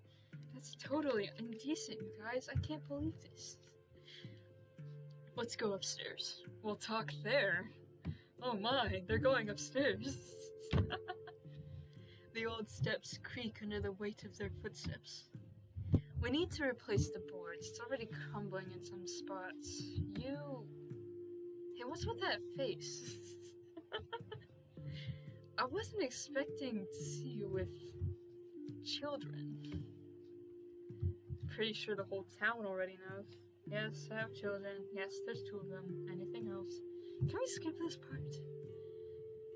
I'm pretty sure the whole town already knows. And yet, they won't get over their surprise. Murky is still nervous, quiet, and the second one is a walking disaster. He's probably cracked all the dishes. The devil understands how. He's cheeky, rude. Why are you smiling? They're going upstairs before marriage. I have so bad knees. I have bad knees. No, it's nothing. Just a thought. Does anyone help you with them? The local gossips. They bring food, clothes. Laura sometimes takes Murky with her, tries to dress her up. She's got a sewing machine tucked away somewhere. Murky's still a little skittish. She can't stand a flurry of care for more than a couple of hours before she runs away. She's got a lot of hiding spots in the town. He thinks you're charming, Arthur. Anyway, enough blabbering. I can't imagine this while you're here. You're right. Tempori parse. Oh dear, he's pulling out the Latin. Daniel takes several crumpled sheets from his carpet bag and hands them to Artemi. What's this? A donated house, written in your name. Everything has been officially certified by the committee. Thanks, I don't need it. What's with the sudden generosity? Are you proposing we live together? This is so unexpected, but I'm happy you finally noticed my feelings. ... Damn, you really have lost your sense of humor. Dankovsky is still drawn up in his carefully maintained posture, though Artemi notices a slight flush across his cheeks. So, the house. They have a lot of pain and fatigue, but I'll always have you. Number 1 recommended medicine is little kissies on your forehead. This town has no hospital. Your unofficial practice doesn't count. There needs to be a place equipped for medical care. Recent events have proven that the town needs this more than ever. Speedrunning relationships. I've had 12 days to speedrun it. I feel like this is just a slow burn from this point on. Consider this my farewell gesture before leaving. He's leaving, no! Dankovsky, tell me, why? I suppose it's my way of saying sorry. A few days ago, I was ready to raze this town to the ground for the sake of a crystal bauble. Now, to look into the people's eyes and see only sympathy, kindness. Local twink discovers empathy. Come on, pull yourself together. What are you guys talking about? Tempting the doctor via medical issues will surely work. Not if I click faster. Barak looks around, trying to find a neutral topic. Where did that fool disappear to? Sticky, bring coffee! A muffled shout comes from the kitchen. What? Like yesterday? Get lost! Just stopped by to hand over the papers. The hospital is officially yours. Practice there on your own or hire staff, whatever you want. Barlaya Himshin, if this is your apology, I accept it. You don't want to stay? The Canes are going to move to the other side of Gorkin to build a more modern town. The Stamatins are also in business. Sticky is my stick son. My precious boy named Sticky. My precious son named Matchstick. He has every disease. Who knows? Maybe they'll build a new tower. Or something even more daring. Stay, Danielle. Dinkowski gives Artemi a steady, studying glance, then shakes his head, dejected. Which is more effective to get a bachelor Dinkowski? A genuine proposal in a relationship, or tempting him via chronic illness? I feel like that's akin to, like, baby trapping him. I cannot. I'm sorry, but I just can't. The memories are too fresh. Ask me in a year, alright? Danielle rummages in his bag to take out a piece of paper, and then in a whirl scrawls something with a fountain pen. Write to me sometime. If I'm alive, I'll answer. We never became friends, but we don't need to part as enemies either. Oh my god, they're becoming pen pals! The next stage in their relationship. Share with me the achievements of your step medicine. Better yet, describe your tinctures. It'll make for an excellent article. I'll even help you publish. Kiss him now! Alright, onion. Oinon. Barack escorts the guests to the front door. Sticky peers cautiously out of the kitchen. The fucking song? The fucking sneaky snitch song now? What the fuck? Uncle Bachelor, are you leaving already?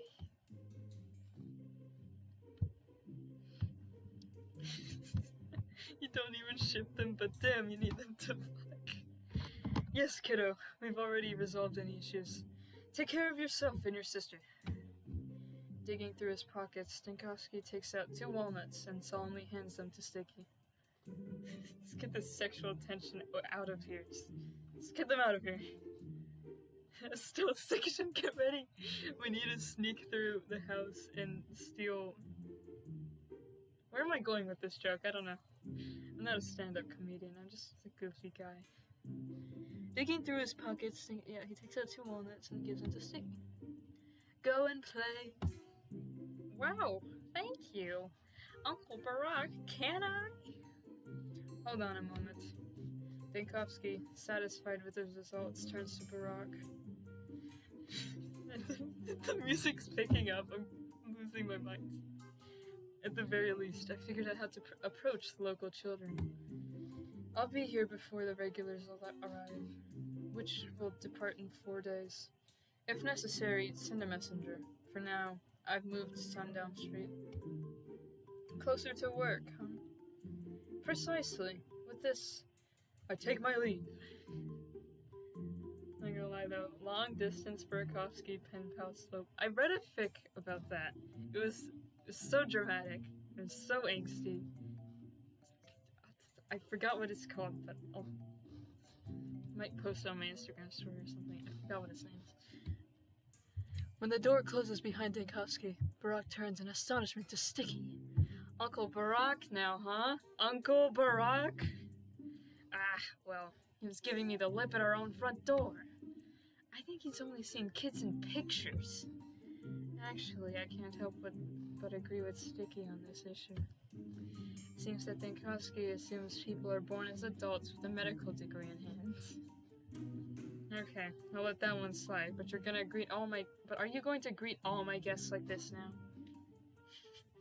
The music is killing you. It's killing me. I'm being martyred. You can take both Danielle and Lara at once? In a fight, right? In a fight? Victorian portrait pictures. Sticky shrugs. People who'll talk to me like I'm a human being. No, I'll be nice to them. But I'm not here to be your apprentice in coffee making. Sugar, coffee. Ruben is waiting for me. So ask him to make you coffee. In the morning, evening, and in the middle of the night. In case you forgot, he's also your apprentice. He used to do the same thing. Ruben is more than apprentice. Something's not right with Ruben. The smiley face. Who would have known that you can hold so much emotion in just 2 characters? Something's not right with Ruben. He hasn't shown up in a week. I'm going to have a frank conversation with him today. By the time he pulls on his work leathers and, out of habit, reaches out for the Udkar, but realizes himself and lowers his hand. No misbehaving without me. Don't burn the furniture, no selling the house, and don't open the door for strangers, got it? Martyr, just like... I got it. I'm not an idiot. Walking along the deserted morning streets, Barack rehearses the upcoming conversation with Stock again and again in his mind. Let's say I come in, have coffee, chat about nothing, and then what? Appeal to his apprentice master duty? It seems that Stock himself isn't happy that he's agreed to be my apprentice. What can I teach him anyway? Hey, what's there to think about? It is what it is. We still need to talk. I've delayed this for a while. Artemi bounds swiftly up the stairs. The door stands ajar. Ruben, you home? It's me! Hey! Artemi Barack's social anxiety arc? No way! Silence. Strange. We agreed to meet. Stock is usually very punctual. Although, we didn't exactly discuss the time. Usually morning means around 8. In precise response to his thoughts, the master clock against the wall begins to strike that time. 8 a.m. Maybe something's happened to him?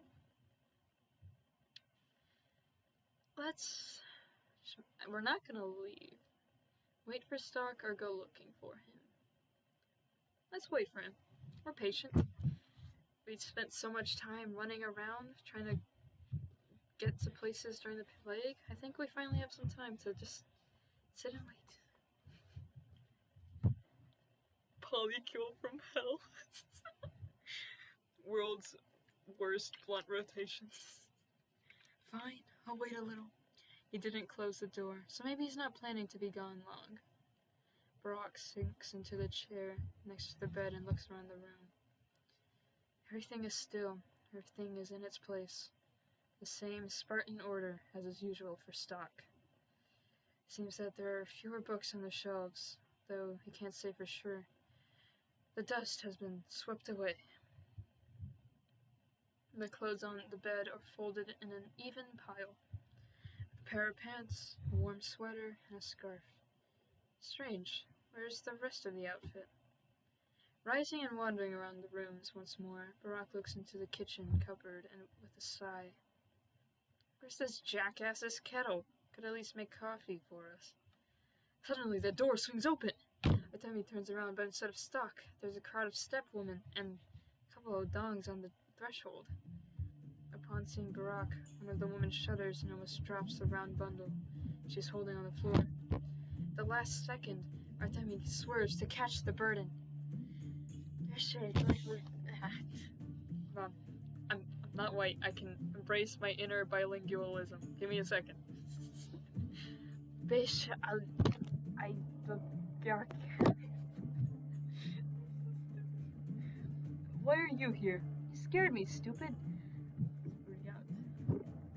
Don't be mad at me. I've gotten too American. I can't believe this. I'm so embarrassed right now. The woman looks at Barack head to toe, then peers intently into his face, and then clasps her hand in front. Bite Karan Imshen, I didn't recognize you. you and did you come looking for Ruben too? He's not here. I'm waiting. Why are you here? The woman shakes her head. We will come while he's gone. We will leave before he comes back. Huh. I don't understand anything. We will start from the beginning. In order. The woman, I keep saying whoopin. Woman nods from the other visitors still standing outside the door. The second woman enters the room and waves her hand to the worms. Worms! The Odongs turn to leave. No, worms! The wooden floorboards creak plaintively beneath their bulky steps. I wanted to see the worm. Why are there worms with you? The elders say that now women cannot walk around the town alone. And here I thought they were done looking for the Shabnaks. Wormwood mention! We must get pets! I must give my fingernails and my toenails. Okay, I digress. Go ahead and tell me. The woman sinks into a nearby chair, embarrassed, and sighs. Ainur went into labor the day before yesterday. They waited for the boy a week earlier, brought the child songs and toys, but she would not give birth. Sure, it's September, so... Oh, Emshin, if only. The boy was large, twisted around the wrong way. We took Ainur to Saba. A spitty mission! But she could not do anything. I give him my kidneys? Hell yeah, brother. Actually, can I stop AU Bachelor vlogs? Also, relationship with Danielle Changeling. Embrace the brain rot, my friend. We're playing a dating simulator. I don't know what you expect from me. She sent for the Ryagar sheets so that Ainur. The woman sobs, covering her face with a handkerchief. To cut her, that's taboo. I'm glad her labor bore fruit. Why didn't they send for me? Why didn't they send for him? The woman goes quiet, averting her eyes. Look at me. Hey, why did you go to my apprentice and not to me? Ainur told me to. Her family died in the crude sprawl 5 years ago. Stocked Ruben boarded up their house, along with all the people inside, as his master told him to. Ainur was healthy, so she was released. What? But why? Ainur saw his heart die that day. She saw a grown man cry. She knew Ruben would do anything to save her child. She knew Ruben would do anything. Okay. So the mother and child are safe? She nods and smiles tiredly. It's all right, Oinan. Ainur's fine. The boy was born healthy, strong. If it is the will of Mother Bodo, he will survive. Then Ruben cut her? The woman shakes her head. Bachelor fall and changing. It's so funny to write, honestly. I'm kind of tempted to let him also romance Laura. Sorry, Artemis is a psychologist. Psychologist Artemis sounds so funny to me. The woman shakes her head. No, Hemshin. He did not violate the law. The visitor rises to her feet and straightens the creases in her flowery handkerchief. The woman proceeded to clean up the room. They wiped down dust and lay out a simple meal on the table. A couple loaves of bread, eggs, fresh meat. Oh, I would love a delicious egg right now. I'm kind of hungry, actually. What time is it? 8:38? Okay, alright. Well, why leave before he returns? Let's say thank you in person. The women shake their heads. He will not accept Emshin. He will never accept words or offerings for his work. Yeah, that sounds like Ruben to me. Finished with their tidings, the women share a glance and, satisfied with their gift, bow to Artemi. Bite Karon Emshin, I'm sorry we did not recognize you right away. Forgive me for not calling you. So Ainur ordered.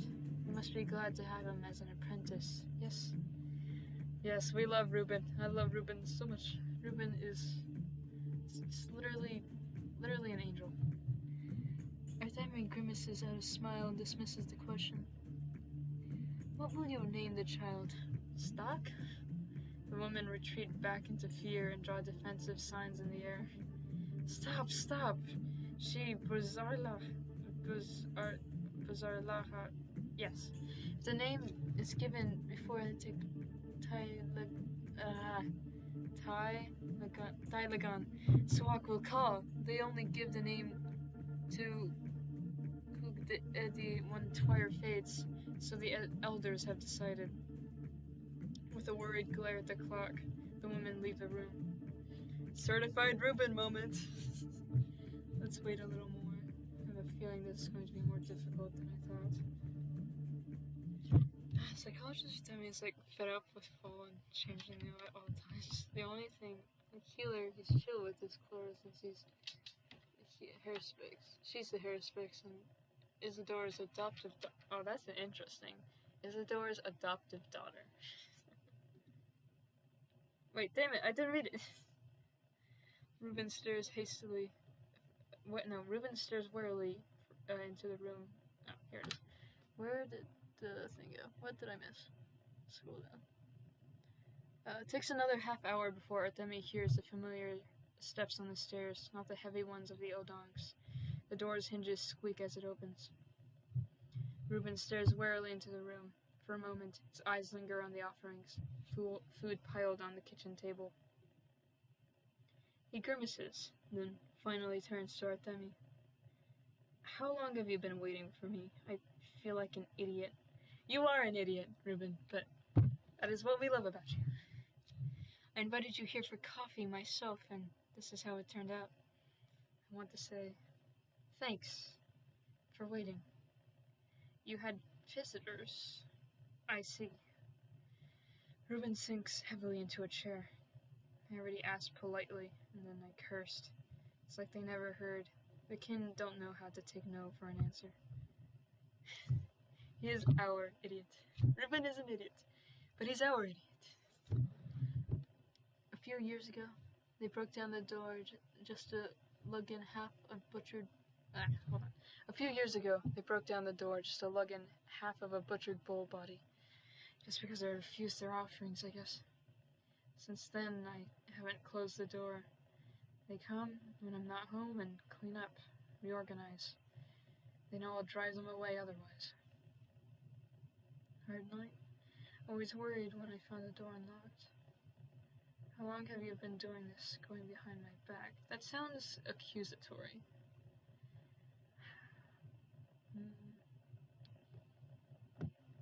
It's a hard night. The stepwoman told me. Reuben chuckles. You bet, cub. Everything hurts, from the back of my head to my fingertips. Think I'm exaggerating? You're not. I've never been good at midwifery. The baby was turned feet first, big as a calf. The entangled umbilical cord on top of all that. Do you think he'll survive, or...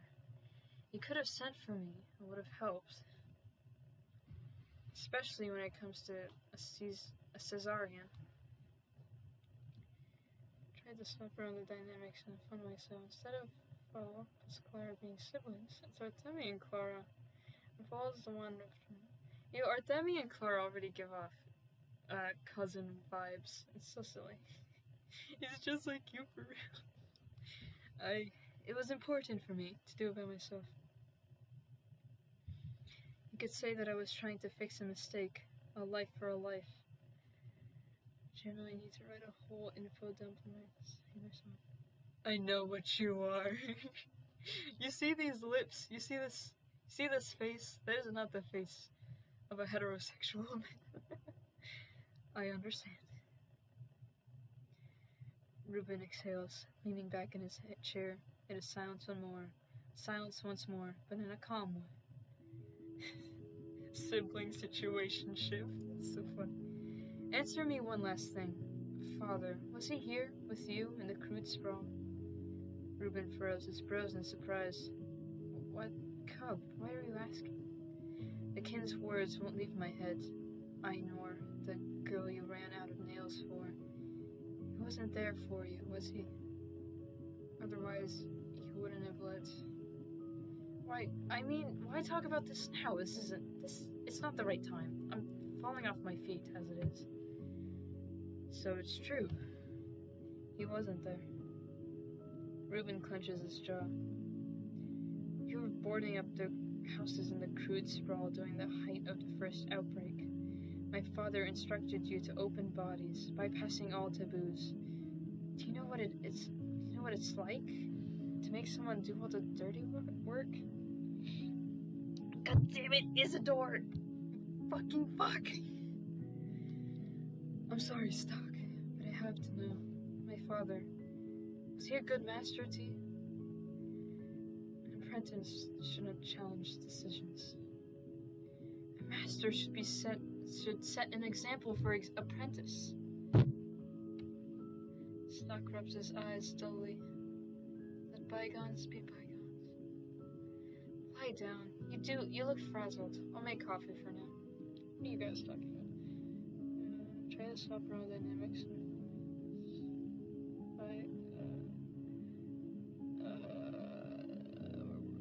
Artemi and Clara make a relationship. I meant he's got illness, but he's also queer as well. Change now being a whole cult leader who builds. Yeah. Change now. Do you think his cult would be more Scientology-esque rather than something like, I don't know, those like doomsday cults, like more focused on things beyond human, a lot of transhumanism stuff, maybe? Daniel Dinkowski does seem like the real transhumanism guy. I would love that guy. I mean, he's also trans, but that's unrelated. With Artemi's support, Reuben makes it to bed. His legs barely support him. So where's the kettle? I couldn't find... I got the shot. But when Artemi turns around, Stock has already fallen asleep. There's like a Victorian painting right here. Stock is like Victorian... dramatic Victorian woman, I guess. Shudker. Why did I bother him for so long? I should have left. Barak stills for a second, listening to the man's measured breathing. How much have you taken on alone, old friend? Artemi sighs and stands up. He lingers for a moment, then carefully closes the door behind him. Did my father really entrust Stock with work that... No, it can't be. A big part of his route is trying to convince Swell to help him since Swell is miracle reanimation. It's like a toxic codependent yowie happening here. Hitting the... He's fainting on the couch. He's an ippy-dippy boy. It seems like their master-apprentice relationship was more complicated than I thought. On the way, Artemi quite unexpectedly spots Maria. Oh guys, it's Maria. I'm kind of scared, you guys. She's kind of scary. She's a little scary to me. It's kind of odd to see her taking walks outside the stone yard. What is she doing here? Yet there she is, standing by the road, penitently looking at one of the enormous trees with its gnarled roots, one which Barak had recently brought bloody offerings. You know, I have to confess, never in any of my playthroughs have I actually ever given blood to the trees. It just felt like a waste of blood.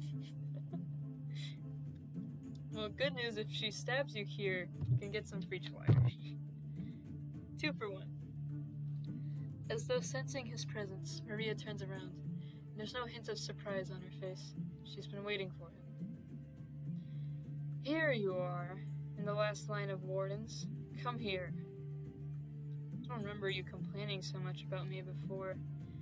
Why the sudden honor?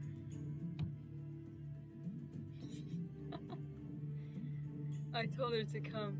And I told you to come. Didn't you hear? Fine. What's your business? One of these days, by my decree, a bull will be brought to the Raggy Barrow. I want you to tell me about its organs, of course. What do you need that for?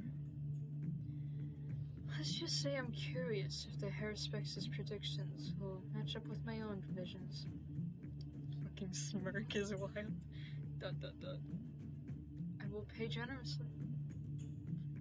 Sold.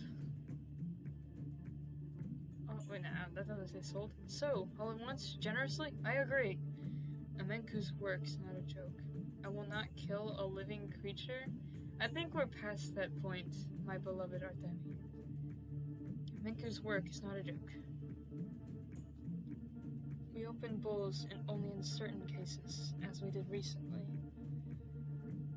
It's gonna be like when I had to make a post stating I didn't have a blood kink due to me joking about it too much. Oh, that's rough. This is a sacrament, not a fun step divination. A fun step divination. Next we're gonna be talking about fun step vacations. Ha! You know nothing about serious matters. Maria lifts her chin in pompous exasperation. Turning like a scarlet whirlwind, she strides away.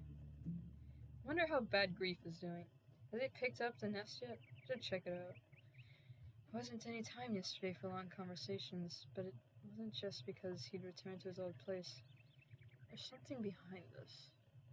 While I'm on a roll, it'd be nice to have a heart-to-heart with Grief. He's still my friend. What troubles does he have? Grief didn't choose any old place for his base. The warehouse reminded him of his childhood. Those were good times, not to say it was completely carefree. No, there's plenty to worry about. It's a matter of optimism and hope. You're telling me you don't have a blood kink, yet you're in the blood fandom? Curious.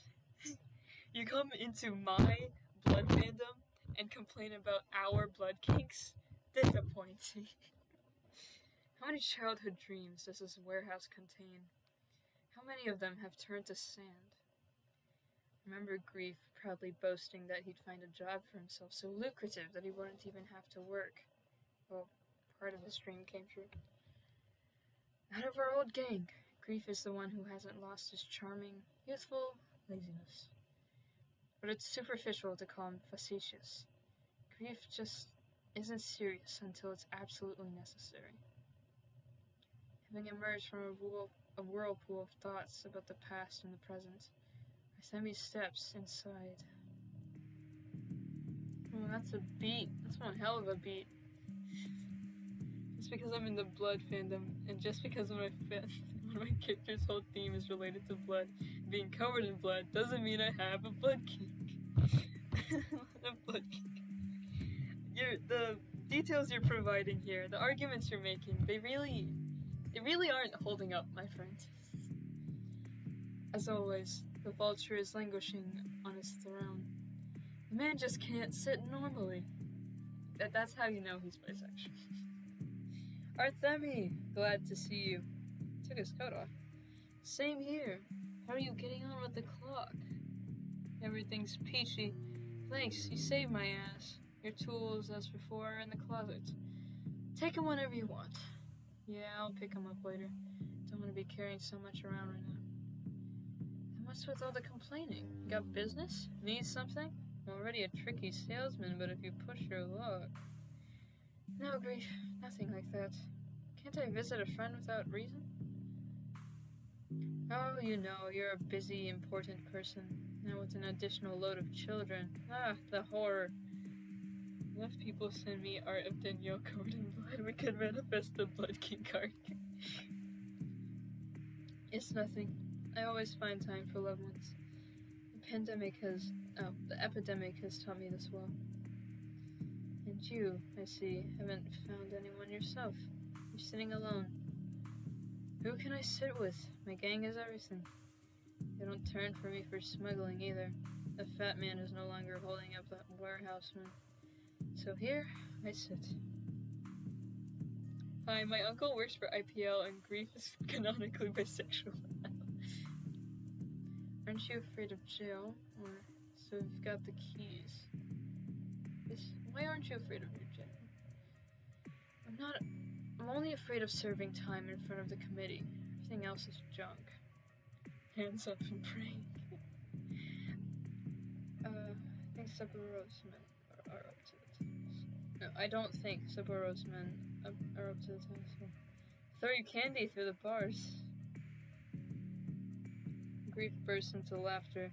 It's always been contagious, and Artemi can't help but laugh with him. Oh, what an image. I jail myself. Although, there are wills beside that of the committee that are dearer to me. Says the man who sits in his nest and doesn't stick his nose out into the street. Hey? B, wanna walk and talk with me? Let's chat. Clear our minds. Wait a minute. If you're not busy. Probably not. Oh, whatever. Come on. It won't hurt me to do some stretching. Before my thugs needed an eye for an eye. Now it's all business. They lock the warehouse houses, free up time for me. The main thing is to not forget how to return. Love the enthusiasm. Well, lead the way. It's your kingdom. Most pathologic characters are bisexual if you're not a coward. I assume every character to be bisexual unless I am given evidence for the contrary. It's pleasant outside, fresh, sunny, warm on the skin. A slight breeze coasts around them and rustles in the grass and in the folds of their clothing. A faintly herbal scent wafts from the steppe. Somewhere, a cat hisses and birds chirp from nearby. It brings back more of Artemi's childhood memories. The warehouses were one of their quartet's favorite places. It's not every day that they wanted to run away from the station or to the basket. Sometimes it was just nice to wander between buildings and hide. Yeah, that's rich coming from the Pathologic classic made-me bisexual guy. For a while, he and Grief wander aimlessly, their conversation constantly revolving around these memories. Here, they fed a stray dog. There, they buried a treasure, a few trinkets they've never seen since. Here, they shot at empty bottles. When Grief begged Lara to borrow her father's revolver, he sourced the cartridges. And Grief remembers it all with unfailing sincerity. He loves this place because he loves the memories associated with it. Is that why you came back here? Not for work or for a game, but for the past? What are you talking about? The only pathologic characters I don't view as bi are like Ruben, Danielle, Block, a certain angel who I can't mention, Clara, Grace, and Capella. Also Mark. Also Yulia, but she's canonically lesbian. Of course. Oh, this place. I climbed up a ladder and set up here when we played hide and seek. What? So that's where you hid, you sly dog. It's not my fault you never thought to look up. Aw, that's nothing. Now that I know your trick. Do you want to play again? Sure, I'll play. I'd sell my soul for another game. But Lara and Stock would have to go senile first to join us, and without them. Oh, it's not the same. I like to assume everyone's either asexual or bisexual. Everything else is just deep lore. I'm getting some absolutely based opinions in the chat over here. It's fine, we can manage. We could offer them a drink. Ah, well, if you think that'll work, Cub. Only let the burdens of Twirine fall on your shoulders. My way to the broken heart is ordered shut. You scoundrel! By the way, what happened there? Did you really have the brains to start something against Andre? That's a long story. ... Somehow, my whole life is made up of these stories, don't you think? Maybe it's a hint. Well, what if it's my fate? Again, this talk of fate. Yeah, fate. People who survive catastrophes, wars, or epidemics, in principle, tend to rethink their lives. I've been playing through the Ace Attorney games. See, that's where your problem started. Recently, they've just have been defaulting to everyone as Ace or Arrow. Ace? In my Ace Attorney game? No way. Also has Arrow. Yeah. so biased. Yeah, fate. People who survive catastrophes or wars or epidemics, in principle, tend to rethink their lives. You know, I've had those thoughts. Well, I'm not here to advise you. Great! This will be the perfect moment to infiltrate your mind. Let's not go that far just yet. You know, I've had those thoughts, but it worries me that your thoughts don't seem particularly optimistic. Me too. I used to find the bright side of things, you know, the silver lining. And now, Edgeworth Arrow Ace King? Hell yeah, brother. I can tell you don't seem like yourself lately. Yeah? Is it really that noticeable? Super. If a person is dear to you, it's always noticeable when something's wrong. Dear? Of course I do. Of course I do. So go on and tell me what's weighing you down. I'll try to understand. You see, the issue is, I've always been craving for a risk and the easy way out. You might say that this is an inherent in me. The first step is admitting you have a problem. You can't go against nature, can you? You still have a will. Sure I do. But Stock, before we quarreled, once told me that scientists had found out that our will depends on physiology as much as sheer strength. Would you blame a physically weak person, not created for sports, for losing a marathon? What if it's the same with will? Could be. And muscles can be trained, so too can will. Maybe. Don't you think I tried to break my passions and become what I'd be accepted as? A normal, amiable, law-abiding civilian? I'm only a man, and I also want to, what do you call it? Tag-lore?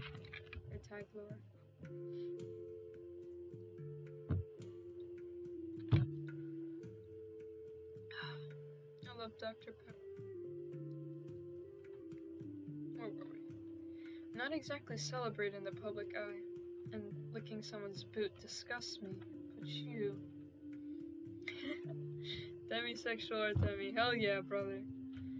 Lara, Stock, you, I confess, your opinions are important to me. And what about fate?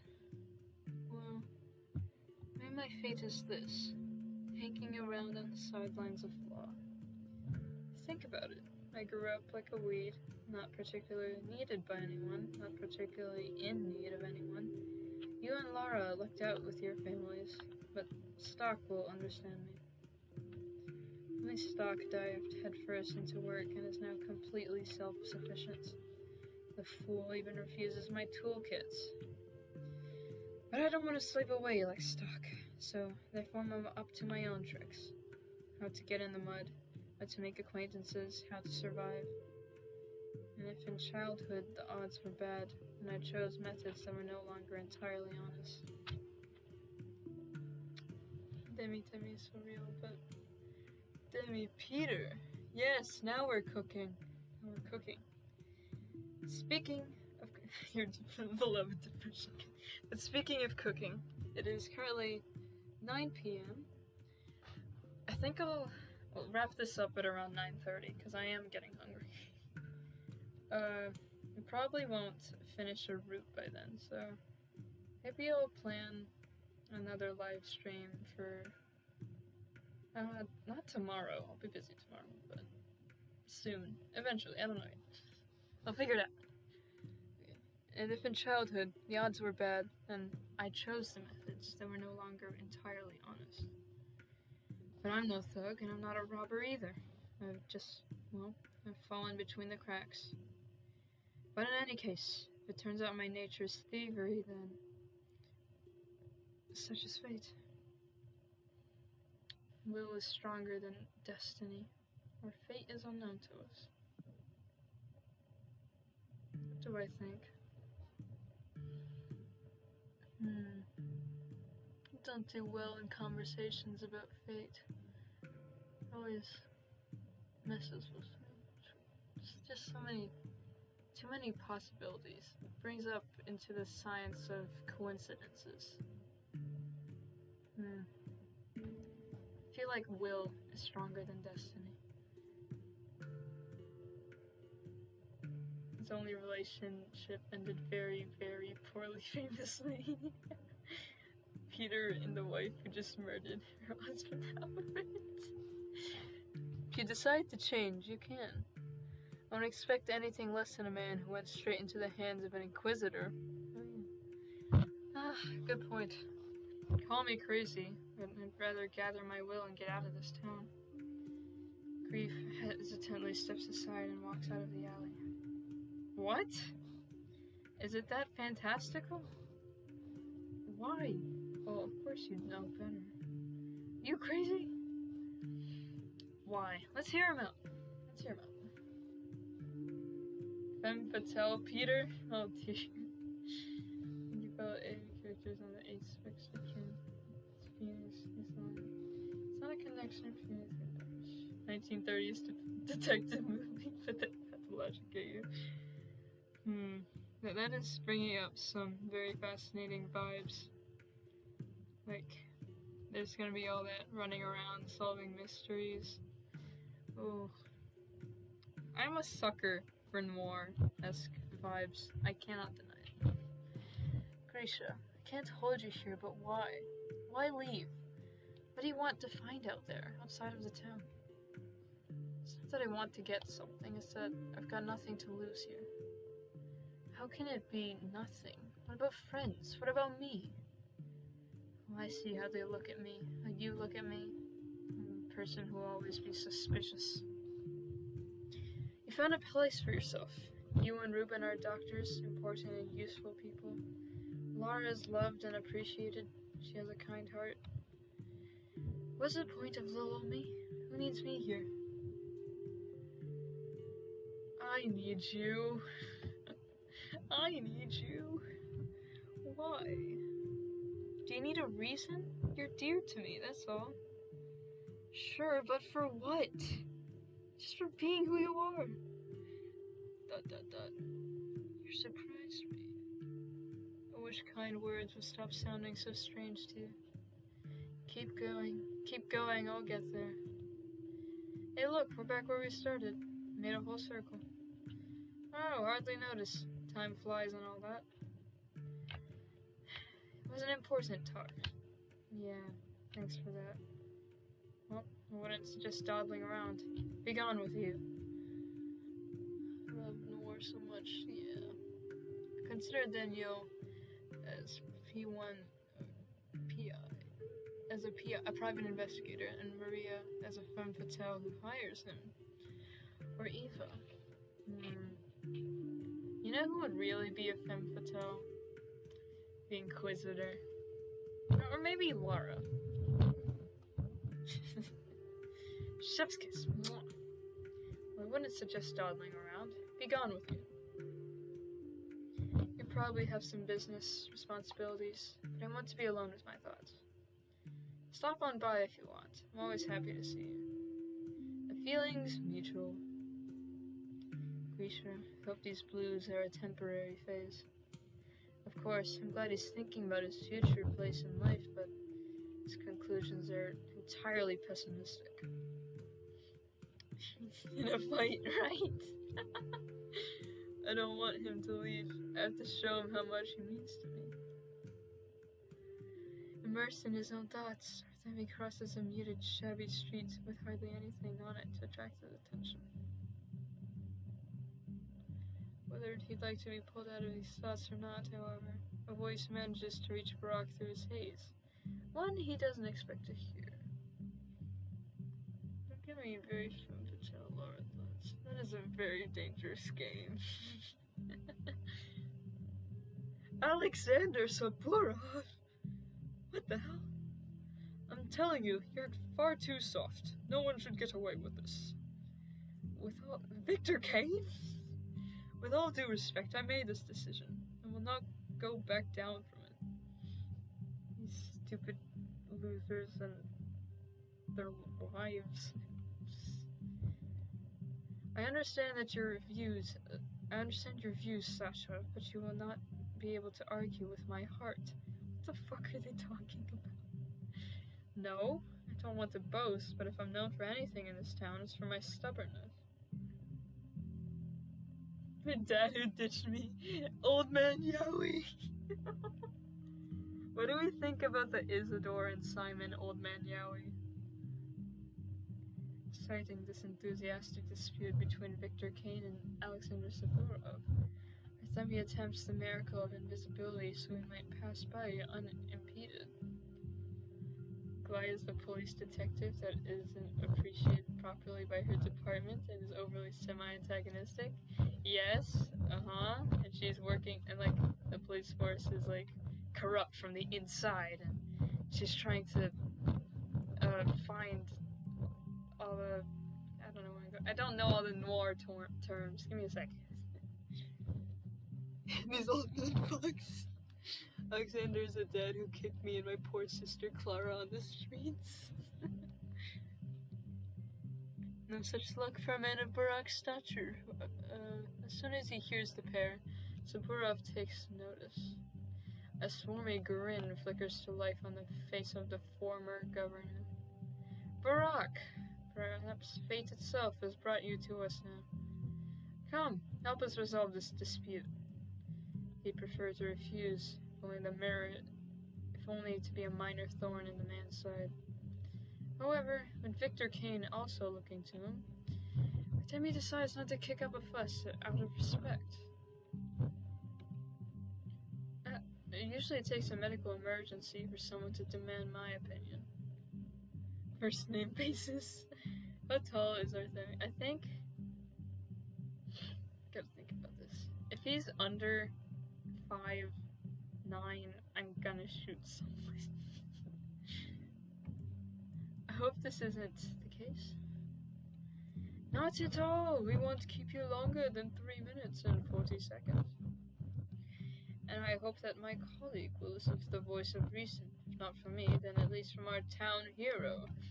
And if you're the one who has to listen, Alexander, in that case, I'll give my word that I'll humbly accept this point of view and admit I was mistaken. It takes Artemia some time to bite back his sarcasm. It doesn't escape him, though, that even Victor's lips twitch in a barely perceptible smile. Toxic old man wizard Joey. Every time someone refers to Isidore and Simon as a wizard, it just drives me crazy, because somehow it is the perfect word.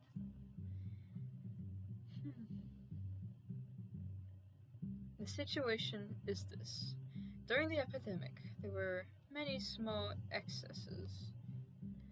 It is not initially necessary to solve these issues, but sooner or later, they must be dealt with. He's 5'10"? Yeah, I guess that's fine.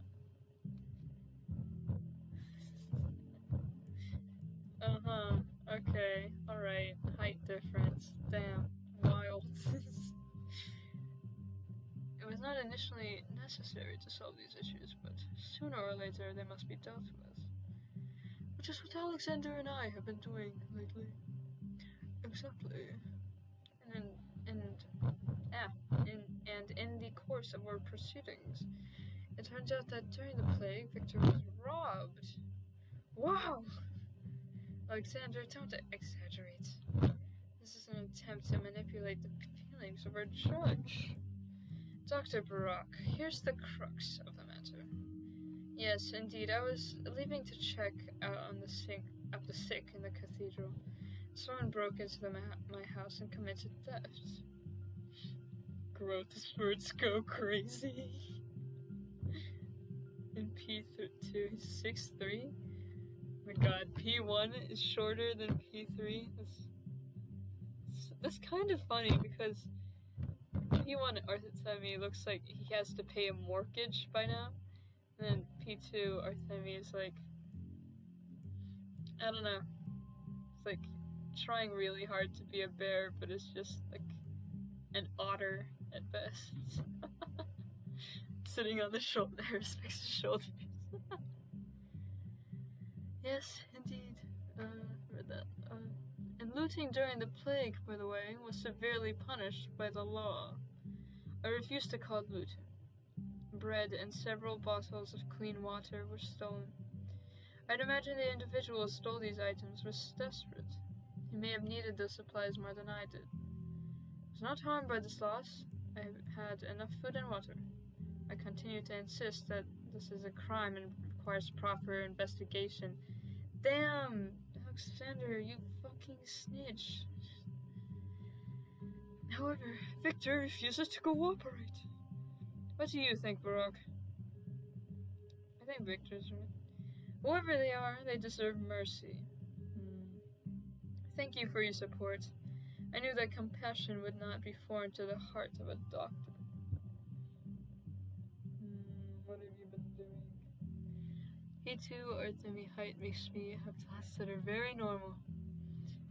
The hair specs from Pathologic, just in general, just makes me think very normally. Just very normal, heterosexual. Nothing at all homosexual. I don't know what you're talking about. Perhaps on the contrary, it is I who am guilty in the story.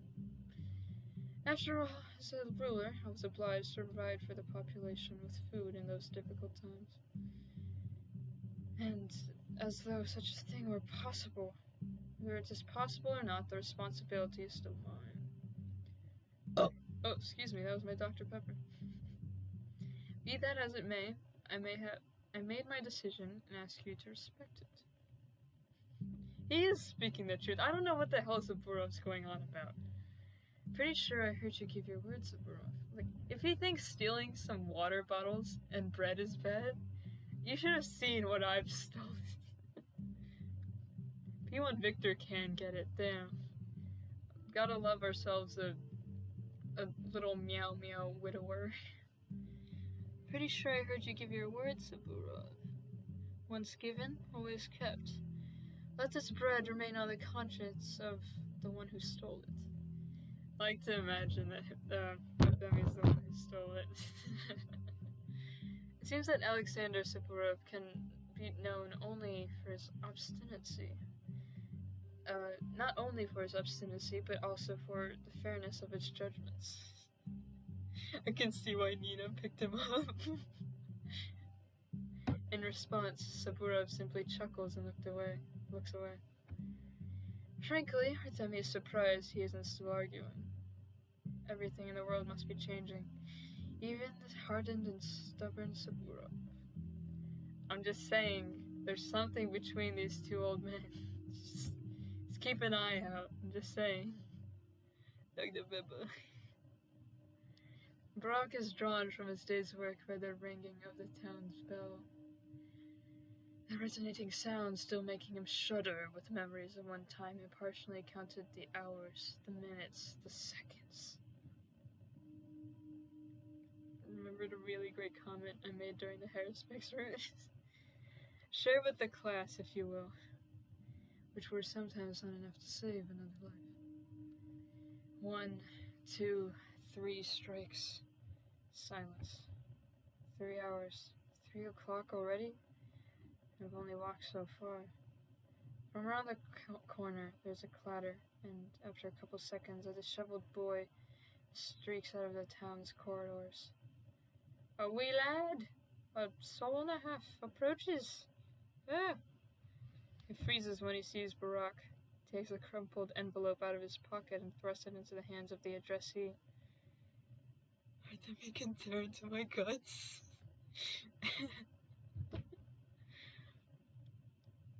The way I'd be letting this Harrispex read my organs, can rearrange my guts any day. This was very high when I said that. I would say a phrase like that completely sober. Without waiting for a response, the boy turns and runs away. Hey, I have a walnut rattling around my pocket somewhere. Turning over the unsigned envelope, Barak opens the letter. Calligraphic, sharp handwriting. A fountain pen. Dear Artemi, yesterday afternoon you and I crossed paths with a broken heart. Would you like to stop by for coffee and cognac? You were high during your... Playing Pathologic high sounds like such an experience. Should do that. But I don't have the access to such resources. You'd had to go outside and take a walk for 40 minutes. Let's sit down and talk about nothing. Of course, I do not want to distract you from what's important. Sincerely, Y.O. The Harris fixed route is a nightmare. The only thing worse than a Harris fixed route is the changeling route. But the Harris fixed route is forever close to my heart. Y.L.? Oh, Lioricheva.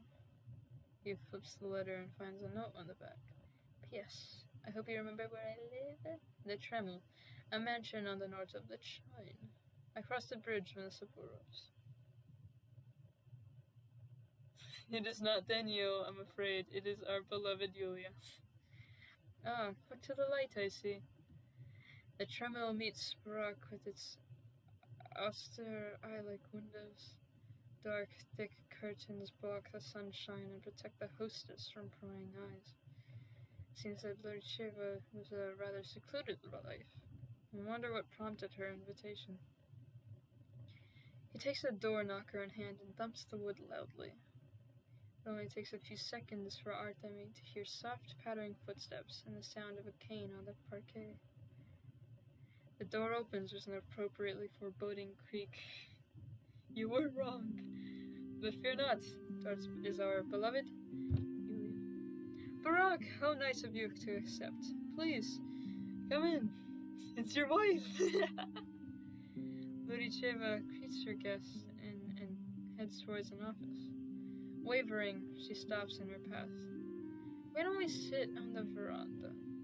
Scenery isn't interesting in the autumn, but I think better there. Whatever you say. Luricheva hands Barak a tray of hot coffee pot and cups and directs him to a side door with full of ugly tears and stupid fucking backstory. Behind it is a glass enclosed veranda, and true enough to what she said, the view is rather bleak. A muddy river in a trampled glade. Something special. Sad scenery indeed. It is a pretty building. I remember there being like a tier list of top places, just locations in the town on Gorgon to just hang out at. Somehow the abattoir was like the abattoir was like somewhere really down low, which on one hand I understand, but the bulls. Yulia sits down at a small coffee table and offers him a chair. Which I got to do. Glaya is attractive in a very terrifying way. That's her whole thing. Cigarette? I don't smoke, but bring it here. Not in the mood. No thanks. I don't smoke, but bring it here. Luricheva hands Barak an open cigarette case and nods appreciatively at the preferred match. Thank you. I knew I wasn't mistaken. You're a gallant man. Oh, he's a man of very refined tastes. Specifically, very refined taste in men, unfortunately. So am I here for any specific reason? You could say so, yes. My leg is acting up. Speaking of your leg, what's the story there? Alright, what's the deal? Let's get some Yulia backstory. Sorry if the question's clumsy. Have you ever heard the legend about the ancient architects? Sorry, the what now? When the great masters of antiquity built palaces for the rulers of this world, they were showered with gold and honors. But some of these architects were blinded. For a job poorly done? Oh, quite the opposite. For a job well done. Blinding them served as a guarantee they'd never repeat their masterpiece. Never conveyed their secrets of their virtuosity. a lame logistician, and I can't walk for long on the roads laid by me. Such is the cruel irony. After Neil made me start sobbing, I think a lie would have caused a worse reaction. It's on the list of places. Yeah. Honestly, I'm tempted to do a drunk pathologic playthrough because that would be it would be funny. That would be funny. Such is the cruel irony. They should add a Peter playthrough just for you. Just for you. Are you saying that the canes? Oh, no. It was an accident at the construction site back in the capital. But the blind architect's allegory is amusing to me. Sometimes I use it inappropriately. Sorry. You're so trusting, Barack. I'd call it cute. He is cute. Look at this man. This is the face of a very adorable silly little guy. Are you flirting with me? Lurijeva raises her eyebrows and bursts into a flurry of coughing laughter. Me? Flirting? Oh God, forgive me for leading you on. Is that why you came to me? Is that why you came to me? You thought I was making advances?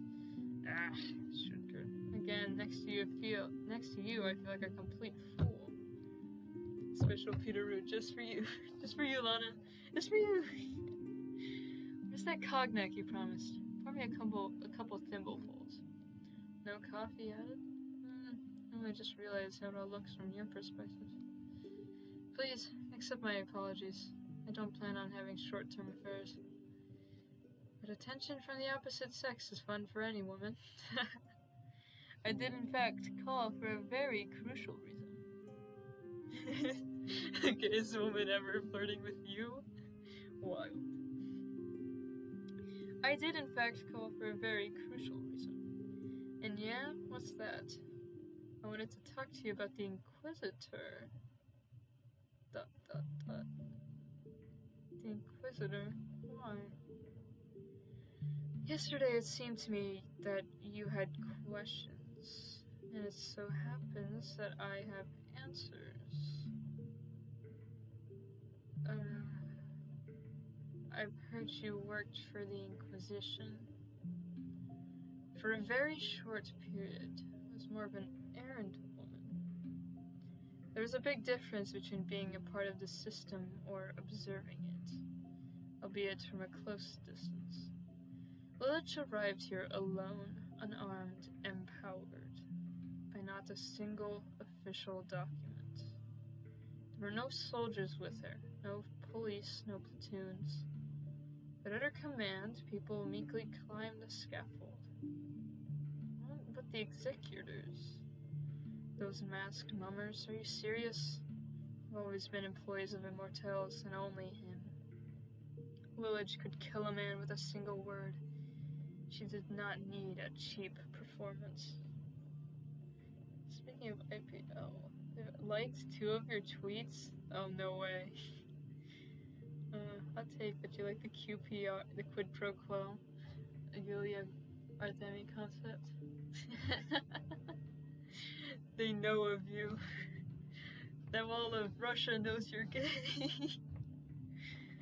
Or Kamenensky, Croy. I had to watch their work. Their methods were harsh but effective, I must admit. But Lilith had very different ways of getting things done. Take the idea of a flock. By the way, I've already heard something about birds from you, but it didn't catch your point. Nerdsheva lights a second cigarette and stares thoughtfully out the window. The unbearable horror of being perceived. Birdies, birdies, gather ye here around the marble nest.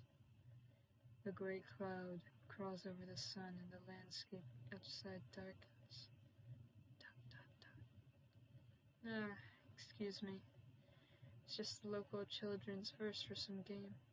I wouldn't compare Lilith birds to higher mathematics. It's more like sophistry. ... I'm speaking in riddles, aren't I?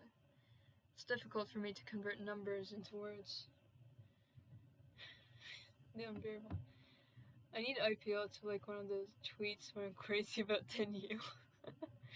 I feel like they read like hundreds of those every day. I think they know. I feel like they're intimately aware of what their fandom is doing. The Russian accent. There are no gay people in Russia. Get them to write one of my Fanyo tweets for their more Fanyo canyon. I'm speaking in riddles, aren't I? It's difficult for me to convert numbers into words.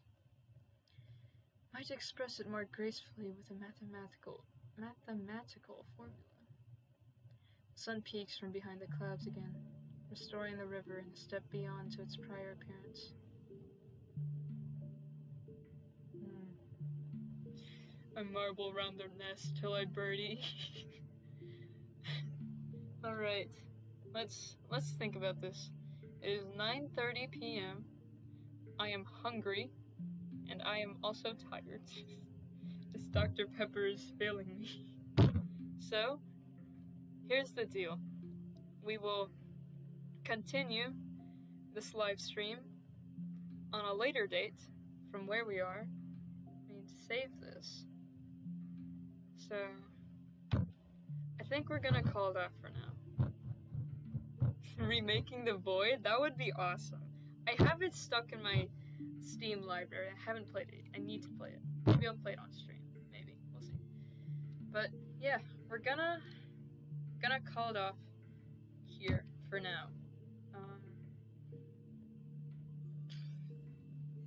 So, hope you guys enjoyed the stream, made many long-lasting memories, we contemplated the sexuality of our favorite Pathologic characters, as we all do. So, I think did save the game. Yes, I saved the game. So, I think we're gonna call it a night. Good night, every pony. Good night. Farewell. Sweet dreams. I shall see you around, wherever we may once again meet. IPL does know about Daniel and Artemi, I'm pretty sure. One of the developers once said something about Nikolai Dubowski writing a fanfic about them. I don't remember. I think it has something to do with the fact that they were planning on making like a novelized version of Pathologic and then trying to canonize it in there. I don't know what that's about. I'm just theorizing.